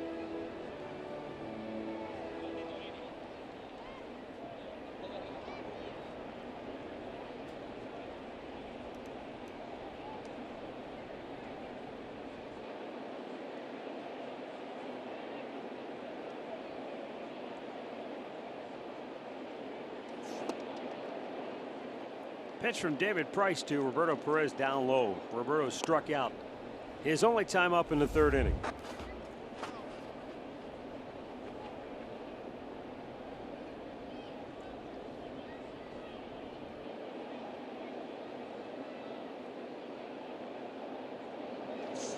And Roberto taps one back to the mound, knocked down by Price, and he throws a ball in the dirt. Swihart caught it on the rebound, and still it's in time to get Roberto Perez.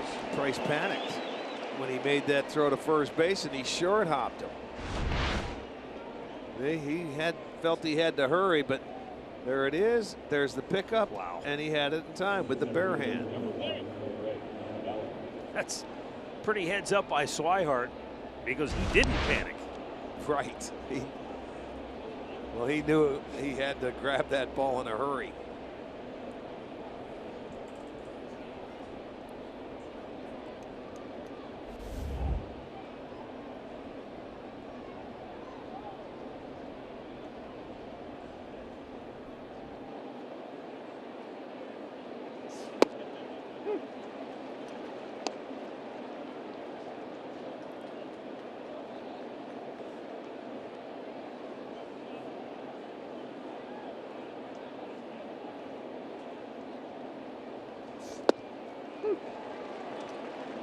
Greg Allen with a single in the third, stole a base, but was stranded at second base. He is the only base runner the Indians have had today. That's how good David Price has been.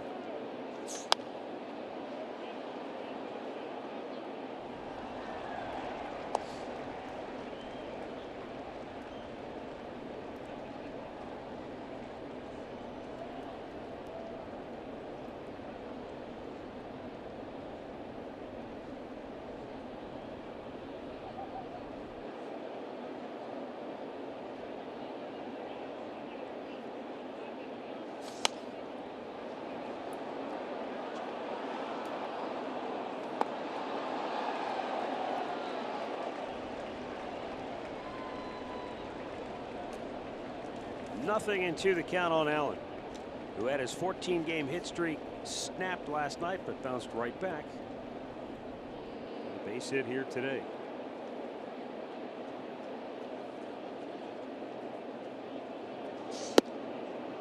Just missed off the plate.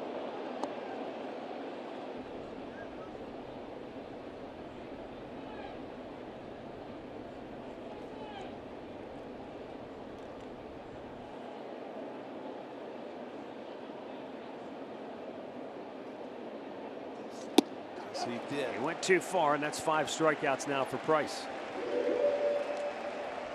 Well, it's time for today's showstopper, and for that we go back to Cleveland, and here's Al Pawlowski.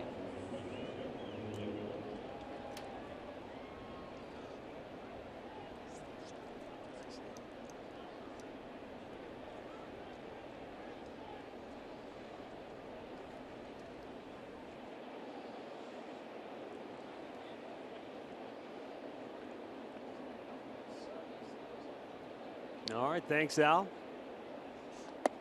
David Price misses outside. Price with a strikeout in the first, 1 on the second, 2 in the third, 1 on the fifth, now 1 here in the sixth. So 6 Ks in all. And Francisco Lindor 0 for 2. Has a 2-0 count.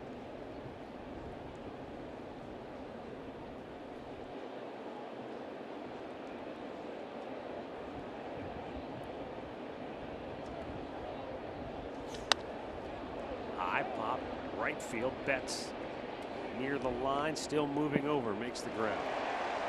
So the Indians go 1-2-3 yet again. 10 in a row retired by Price.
go to the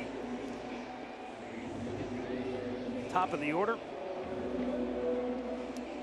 for Boston. It'll be Mookie Betts leading off, and Josh Tomlin back for the Indians off the disabled list.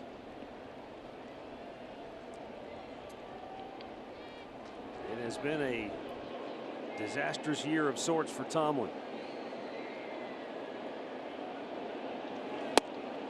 And most of it traced right back to keeping the ball in the park. The home run ball has been his downfall.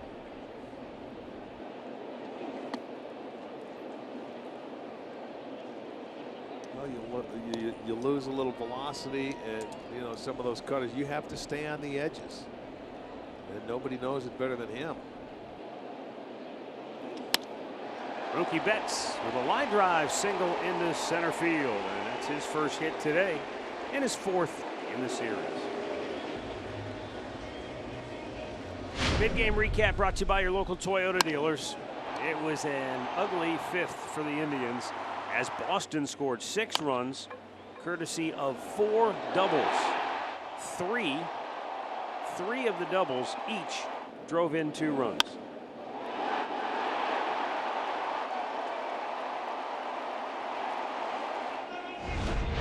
The first double led it off, and the other 3 were the killers.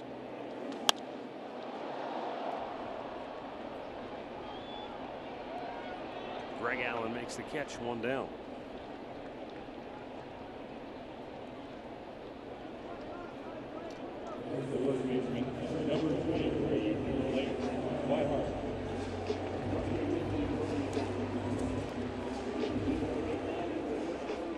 It's the guy that started all the scoring right here. With the first double, I should say second double in the inning.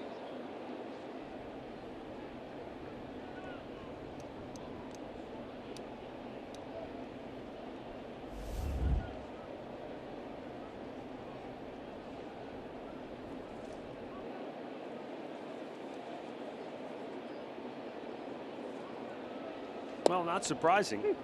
It was the doubles that drove the Red Sox offense. They are number 1 in doubles with 291 now on the year. This is a perfect ballpark for doubles. If you look every year, you'll see they are going to be right up at the top, if not the top team every year in doubles. Just the way this ballpark is structured. Monster, and it could also take a couple of doubles away from you and turn them into singles because that monster and that left field wall is so close.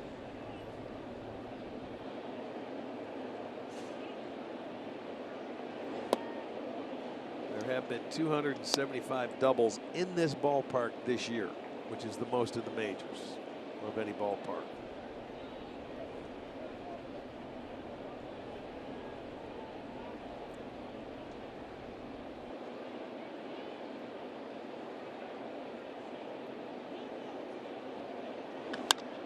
And that's in the hole. Betts will head to third. Red Sox at the corners with 1 out.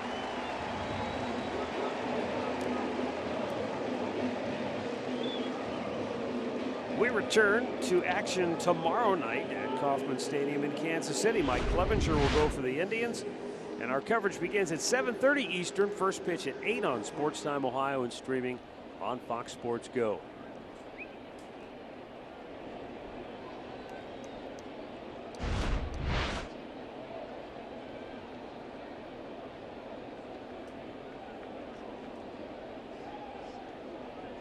JD Martinez has walked twice tonight, or today I should say, and has struck out once.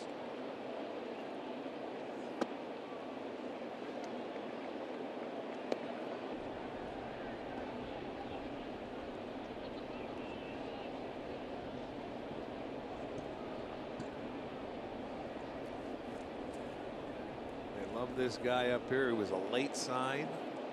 Boy, he signed a long-term deal. They're going to be happy with him. And they are to this point. And a base hit center field. Betts comes home to score, and it's 7-0. And that, for J.D. Martinez, is his league-leading 109th run batted in.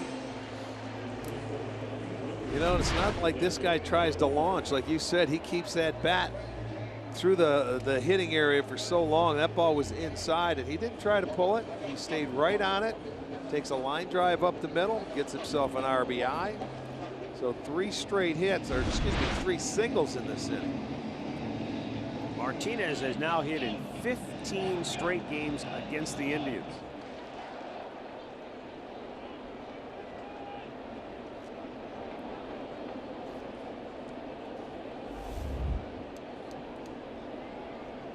And here is Xander Bogaerts. 2-run double in the 5th.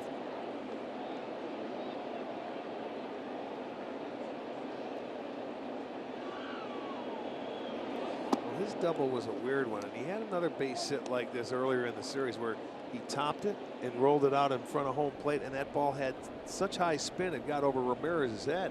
Looked like Jose sort of broke in on it originally, but once it got over there, it was a double. It drove in a pair.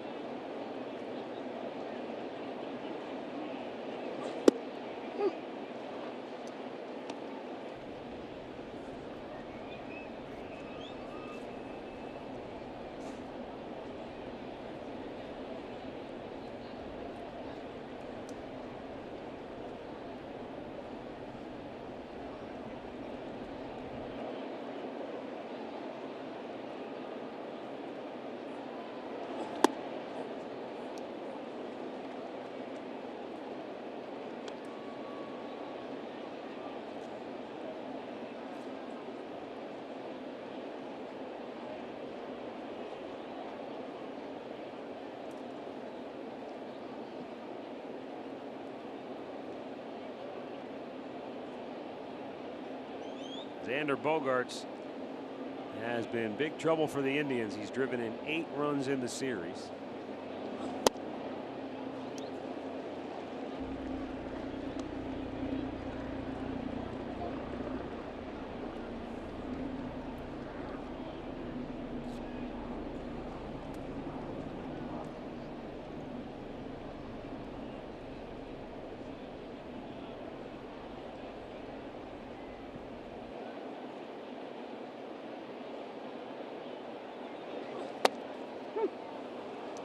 And now a full count.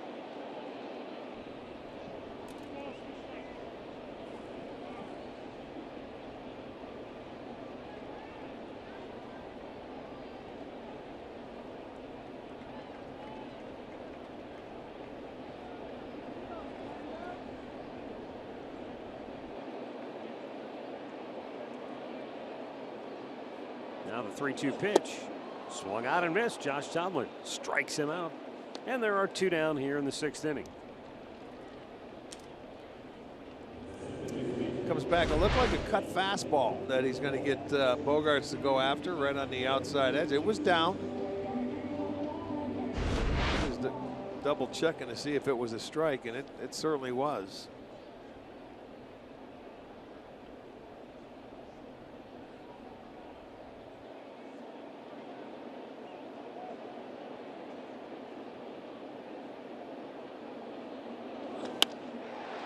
And a base hit into right field. Geyer charging, coming around third. Swihart is held, and the bases are loaded once again for Boston.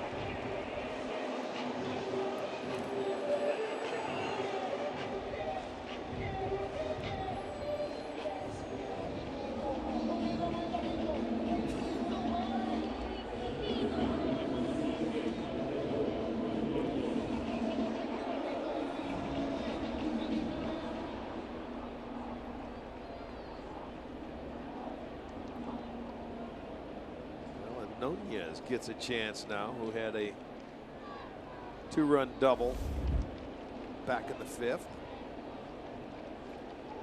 He shot his ball right down the right field line. So 4 hits in the inning. Popped in the air. Jason Kipnis fighting the sun, makes the catch, and that will retire the side. 6 complete. It's the Red Sox 7, the Indians nothing.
By your local Toyota dealers. Visit buyatoyota.com. Toyota, let's go places. And by the injury lawyers at Elk & Elk. Proud partners of the Cleveland Indians. Call 1-800-ELK-OHIO. Boston on top 7-0.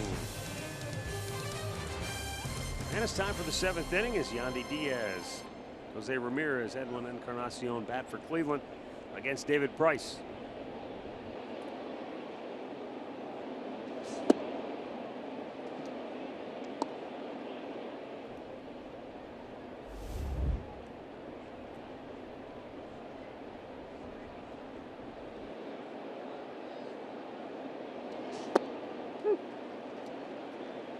Price has really stayed on the outside part of the plate most of the day.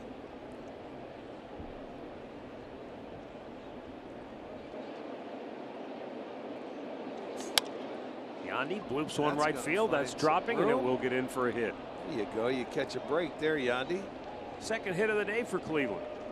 And third hit in the series for Diaz. You know, he's staying away. He's staying away. It was at the knees, and he stayed on it enough and bloops it in there. That's only the second hit now for the Indians, and both of them have been pretty much in the same spot. Let's send it down to Andre. Well, last couple games you guys have been talking about Jose Ramirez getting a little out in front and popping the ball up.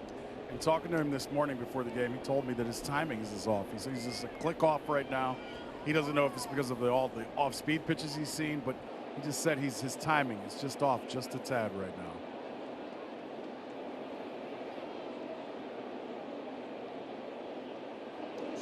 Ramirez lines it to third, throw back to first, way offline. And so for the second time today, Ramirez lines out. He lined out the shortstop his last time up. And the timing of Ramirez, Rick, is that simply Ramirez's timing being off, or the Red Sox ability to do that for him? I think a little bit of both, because anytime you get pitchers that, you know, they're staying around the zone, they're not good quality strikes, but I saw him take a fastball down the middle, so he is a little messed up, I think. There's no doubt. And it happens. I mean, you don't stay locked in every single day. He needs, and his last couple of days, his at-bats have been better. The first two games, he really struggled. I don't think he got a ball out of the infield. No, he didn't. But, you know, as the old saying goes, good pitching is disrupting the time. Sure it is. Hitter's timing. Yes, it is. And you know what? What got him going again is when he was taking the walk. I mean, he was laying off those borderline pitches, and they were balls. So sometimes when your timing's messed up, you may be swinging at pitches you normally don't swing at. trying to get base hits too. So that could be something deep down inside. You know, you want to do something, and that happens. Instead of letting the game come to you, you're right. kind of trying to force it. And I think Frankie too may be a little more aggressive than normal.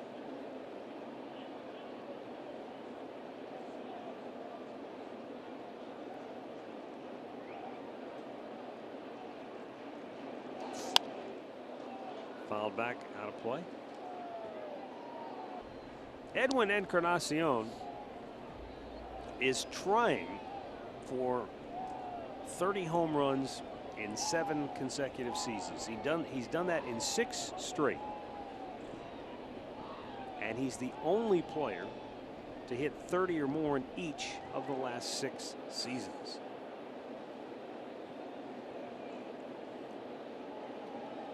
Well, if he stays healthy, I think there's no doubt he'll get there. Base hit in the left field, so he's 1 for 3 today. That's the loudest hit of the day for the Indians.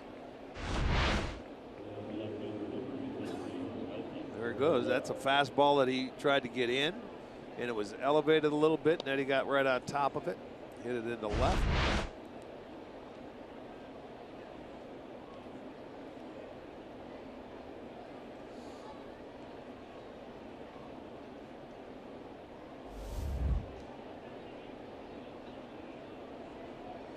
Now Melky Cabrera 0 for 2 has struck out twice today.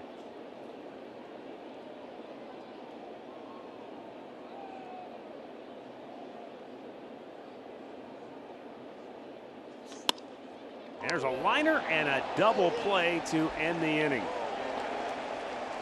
So the Indians finally hit a few balls hard,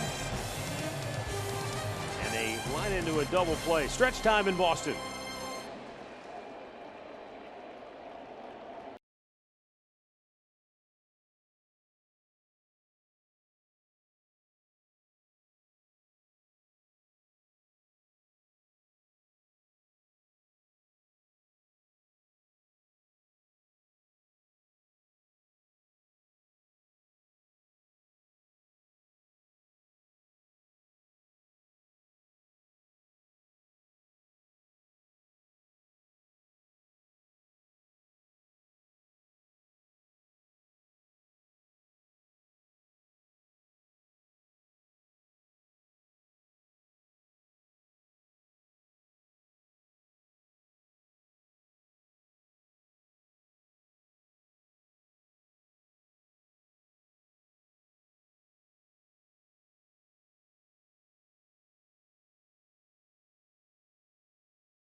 Cleveland.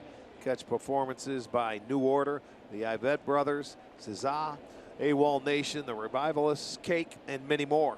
Don't miss out on the biggest party to rock Cleveland. And if you want to purchase single day or weekend tickets, go to encaya.com. Josh Tomlin back out here to work the bottom of the 7th inning. Sandy Leon taking, that's a strike, it's 0-2.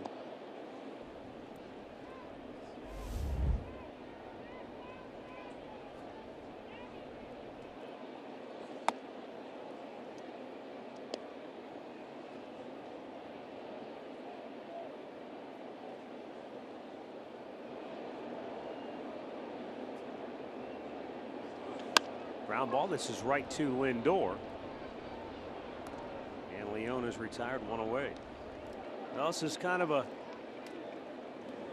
I don't know, bittersweet in some regards. It's been a tough year for Josh Tomlin, but to get activated and to make his return here at Fenway Park, where he had one of his best moments in his pro career. Game 3 of the divisional series here at Fenway Park. He shut down the Red Sox on 4 hits over 5 innings of work. And he will watch the offense get him 4 runs through 6 innings. And the Indians held on to win that game by a final of 4-3 and swept the division series from the Red Sox. What a game that was. Struck out 4, and I mean, this place was in full throat. They were roaring. They figured if they win this one, they got a chance to get right back in the series. Well, that's Big Poppy's last game here. It was. I mean, that was his walk-off from this ballpark. And it swept him right out. Coco Crisp had a home run in that game for the Indians. I don't think they could believe that. It was kind of surreal, and I know Andre can comment on this as well because he and I were both here. So the game's over, Arch, and we're down there, and we're doing our post-game interviews with the Indians players on the field right after the game ends. And we look over our shoulder, and here's Ortiz in the middle of the diamond out there near the pitcher's mound, surrounded by reporters, and he's giving a farewell to all of the fans who are left here at Fenway. It was just kind of bizarre. Like, we're celebrating, the Indians are winning, and yet it was the end of an era here in Boston. The most surreal part was Indians players coming out to watch what was going on with Dave Ortiz. Remember Coco Crisp came back out there? Like 4 or 5 Indians players, instead of going inside their own clubhouse to celebrate, they came out to watch David Ortiz. It was just, and I remember when Dave Ortiz walked in that 9th inning, and they came in with a pinch runner, Matt. Do you remember this? Yeah. And the crowd wasn't loud enough, and he stepped out of the dugout, and the place went bananas. Yeah, that was that atmosphere that Cody Allen had to work really hard to get through that 9th inning, but he did preserve the 1-run lead and the series clinching win. Good pitch, not called for some reason. I guess it was a little bit outside. It looked like Perez was getting ready to throw that ball.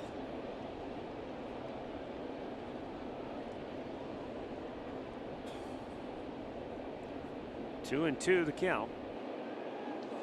And there's a line drive. You give a good hitter another strike, he's going to take advantage of it. Betts does, and he's got his 2nd hit of the day.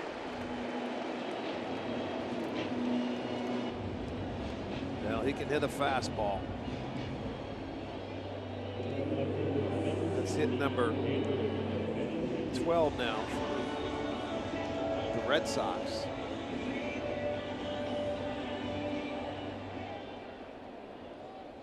And it brings up Andrew Benintendi, who has walked twice and scored a run.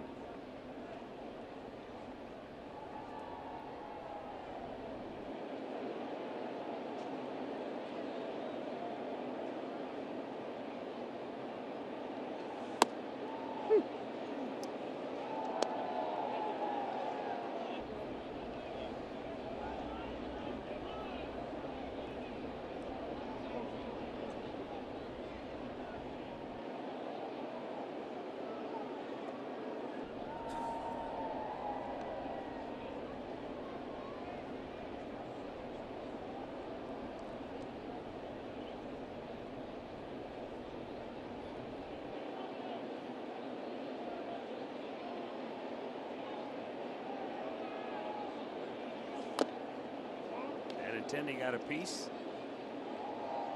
No balls, 2 strikes. Runner first 2 down here in the bottom of the 7th. And Boston up 7-0.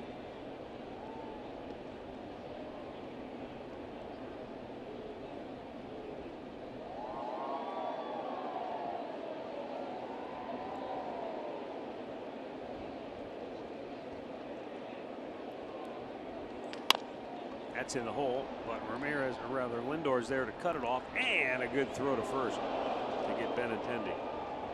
7 in the books, 7-0 Boston.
Thank you, Al, and thank you, Jensen. Here at Fenway, it's been a tough go for the Indians the last couple of games. Boy, they played so well in the first 2 games, but pitching kind of got away from them. The big inning has hurt them in each of the last 2 games. It certainly has. And it might not have mattered the way David Price has pitched here today. Well, he's been right on target. Giving up just 3 singles. You're right. They had a 5-run inning yesterday, a 6-run inning today. Those are ones that are very tough to overcome. And Price he's been a little different for me today. I mean, I've watched him pitch a few games this year, but maybe at times when I'm sitting home watching television, I've seen a lot more cutters in and fastballs into some teams, but he's been strictly on the outside edge of this plate for most of the day. And if you don't make an adjustment, he's going to stay there.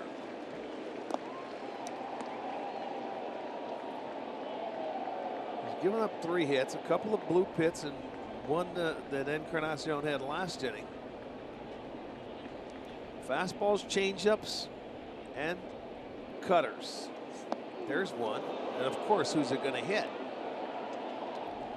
Brandon Guyer, he's your guy every time you need a hit by pitch.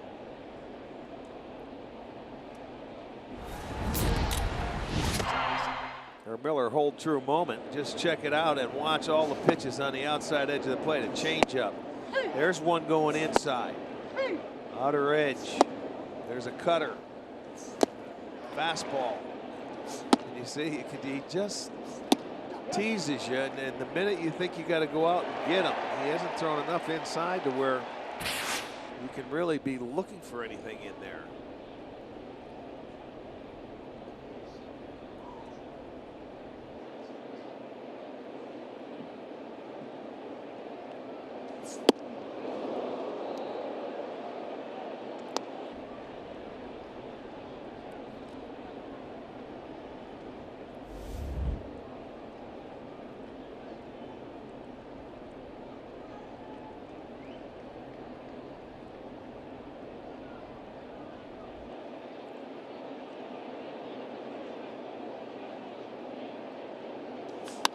Jason Kipnis to first. There's 1 and 2.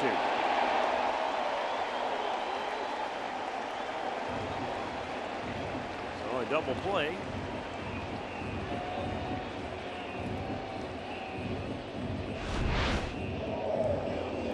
Well, Swihart, not basically a first baseman. He made sure he got the first out and his throw down to second at that time, but the tag is up high. Foot looks like it could have possibly gotten in. He tagged him about the waist, but it's a double play. 3-6. Up comes Roberto Perez, 0 for 2 on the day.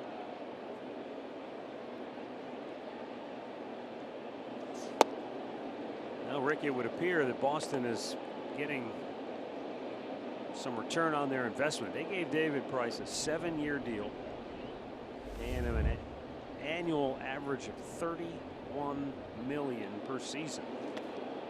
That first year, he was 17-9, 3.99 ERA, but the Indians bounced him in his only playoff appearance. They knocked him around for 4 runs early.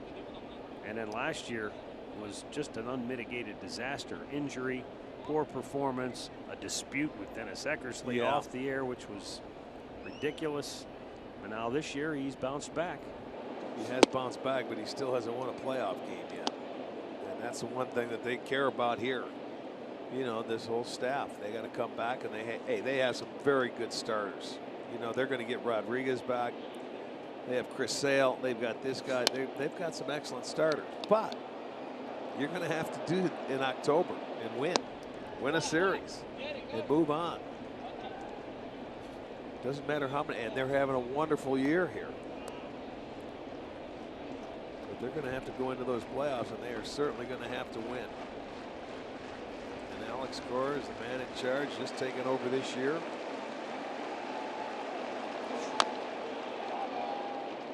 Yeah, it's funny. You think about how many teams or athletes or coaches have had to deal with the moniker, yes, but couldn't win the big one. Yeah. And I always remember John Madden used to say, show me when there's a little one. You know, when you're at the professional level, they're all big. Yes, exactly. Or But, you don't get to know, stay. Yeah. Well, you know, it's always you have to win your last game. Yeah. I mean, and that's how you're judged. And you know, you can have the greatest year ever.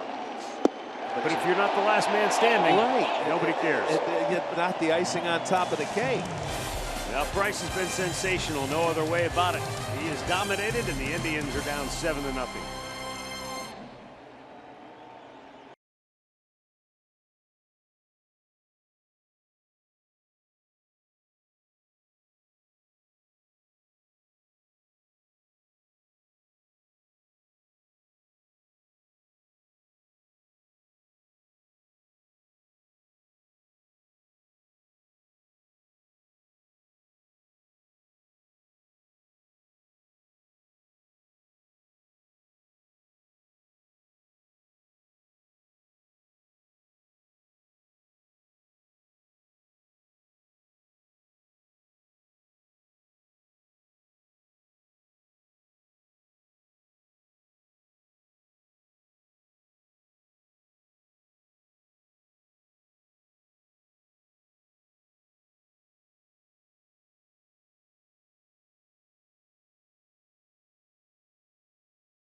We recap our storylines brought to you by your Ford dealers. And Melky Cabrera came in with good numbers against David Price in his career, but it was not to be today. Adam Plutko needed to work inside of the Red Sox. He was good through 4, but in the 5th, they got to him. First 2 men reached on hits, a double and a single. He got the first out of the inning, walked Benintendi, loaded him up. And then Blake Swihart with a 2-run double. And the Red Sox were off to the races. They would go on to score 6 in the inning. Yandy Diaz takes over at first base, and Eric Gonzalez is now in at third.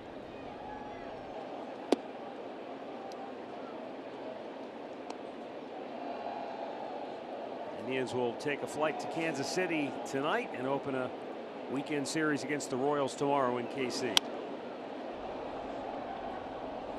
Boston, they're going to jump on a plane and head down to Tampa, Florida for a brief series against the Rays, come right back home for an even briefer series against the Marlins, and then go right back out on the road again. Yeah, they have a 2-game homestand after they return from the weekend.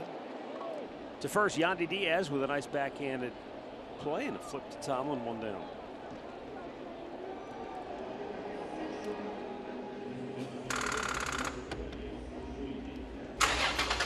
Start dead batteries with NOCO.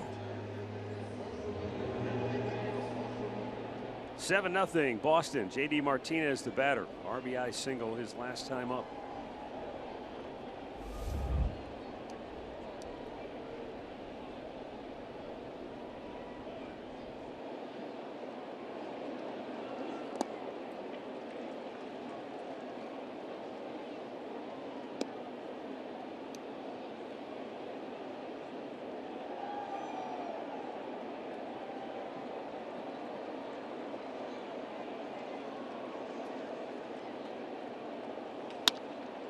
Chopper to short, and Lindor with a throw to first to get J.D. Martinez 2 down.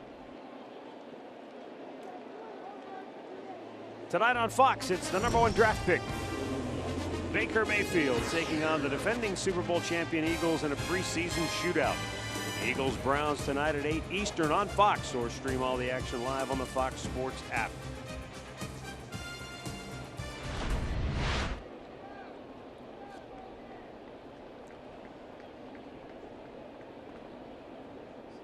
Josh Tomlin returning from the disabled list. To pitch here today out of the bullpen. He'd been on the DL since July 10th.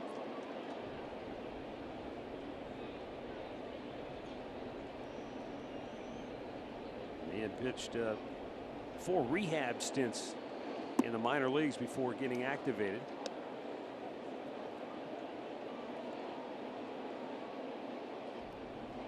Neil Ramirez went on the DL today to make room for Tomlin's return. Minor league seasons are winding down, so it's important for guys that are trying to get any rehab stints. Boy, you better be down there now. Yeah, another week it'll be over. Missed inside.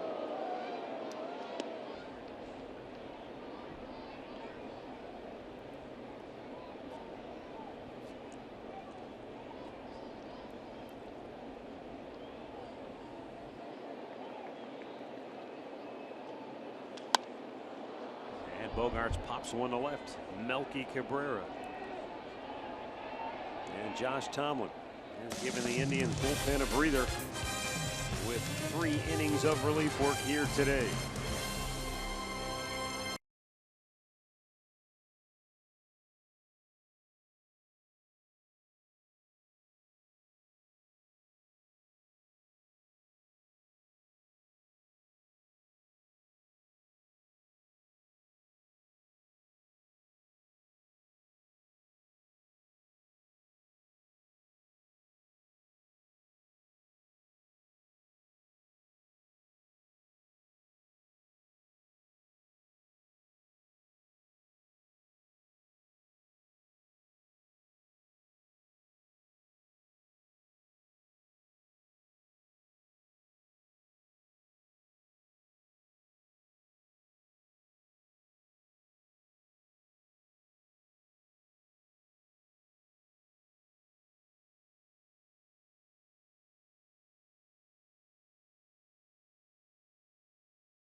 Of the Cleveland Indians and may not be reproduced or retransmitted in any form, and the accounts and descriptions of this game may not be disseminated without the express written consent of the Cleveland Indians.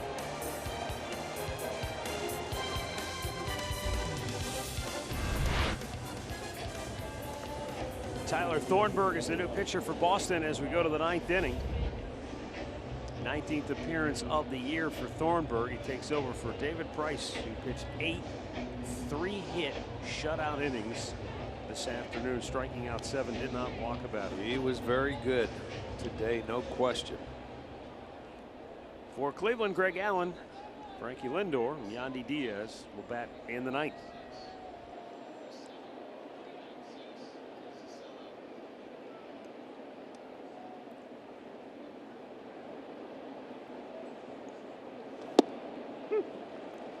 Greg Allen had a single and a stolen base in the 3rd. He was the only base runner the Indians had until the 7th inning.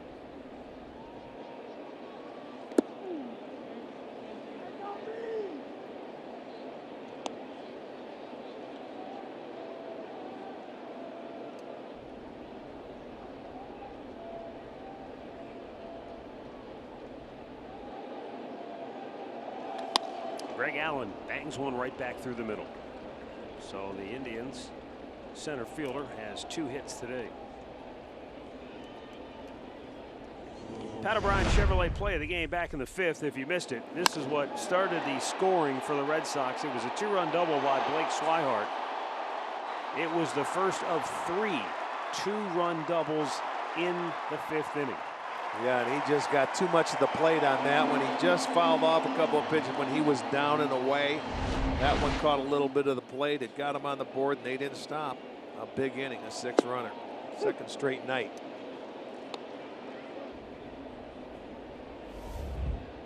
I think really, if you look at this series as a whole,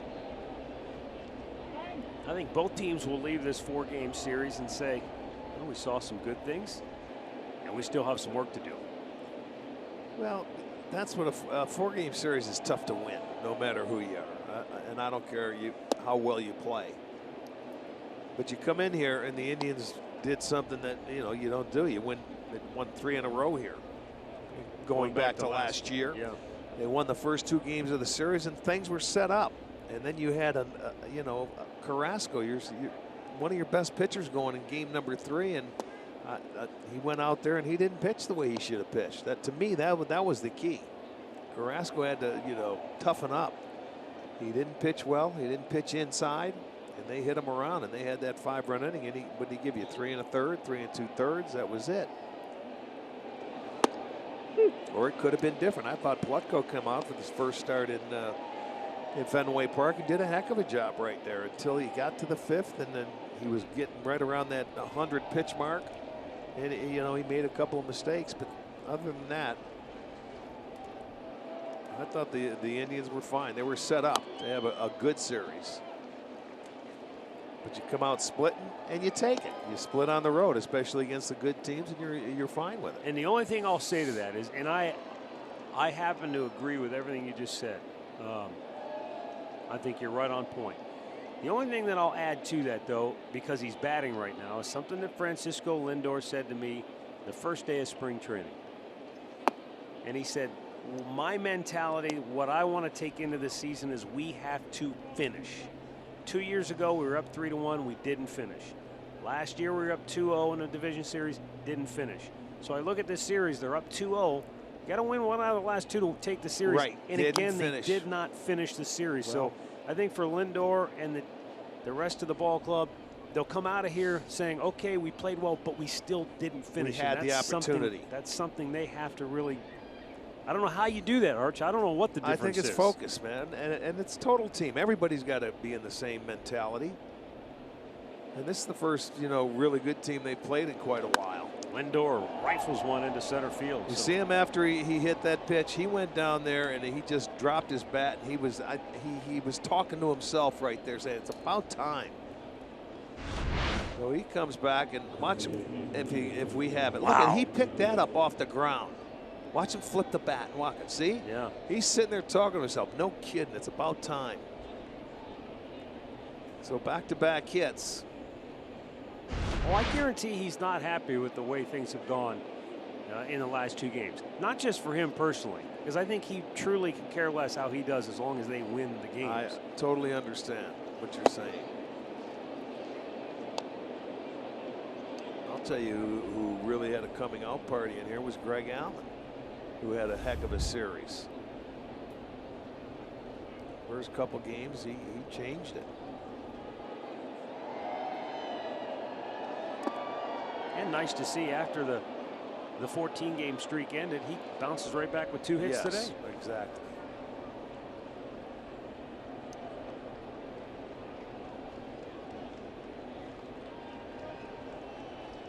Yandy Diaz, 1 out of 3 on the afternoon.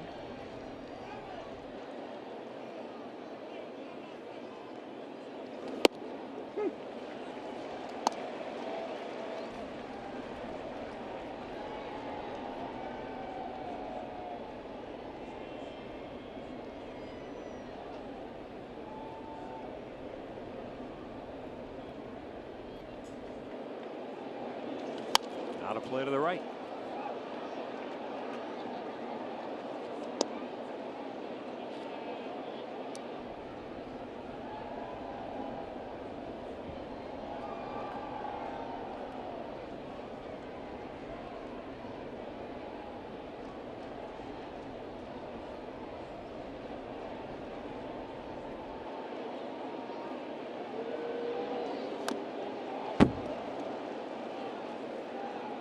Diaz with a just a blistering start to his last stint with the ball club. But he was hot when they called him up. He had batted .360 in his previous 13 games at AAA. And he jumped right into the lineup and took off offensively.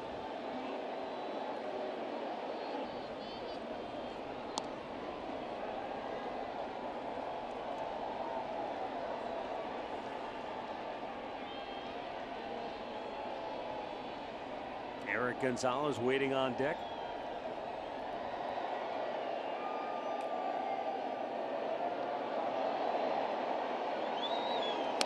And another foul right back.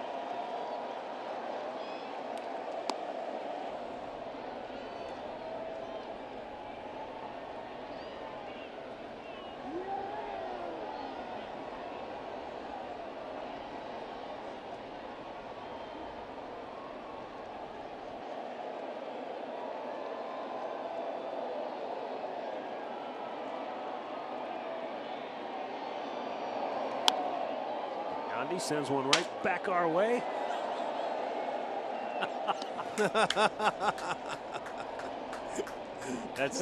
Come on, that was kind of embarrassing.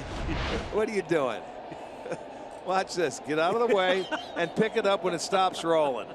Thank you. Oh, man. So that's how Gold Glovers do it, huh? Absolutely. You were killing Rosie. You both ducked. Both of you guys. Wait till it stops rolling. Yeah. Hey, I just leaned. I didn't duck. We hate to take that glove away from you from the offseason. He was doing the Bernie lean. That's right.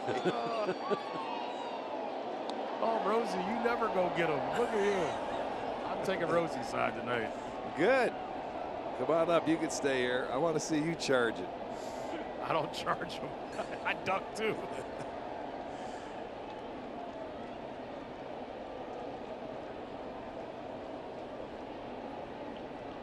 Two on, nobody out. Red Sox closer Craig Kimbrell is up. He hasn't pitched in the series. He was up in game 1 when it was the outcome was still in doubt late in the game.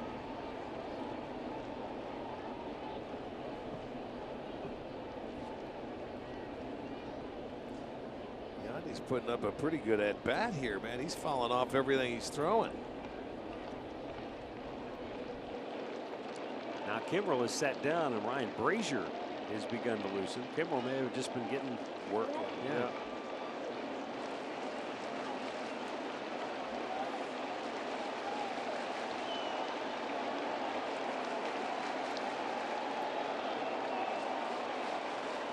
.21 pitches already for Thornburg.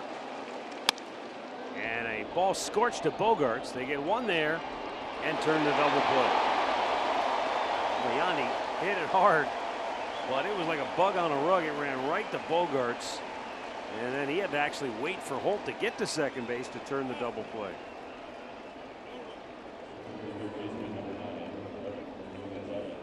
So a runner third with 2 down, and Eric Gonzalez, the batter.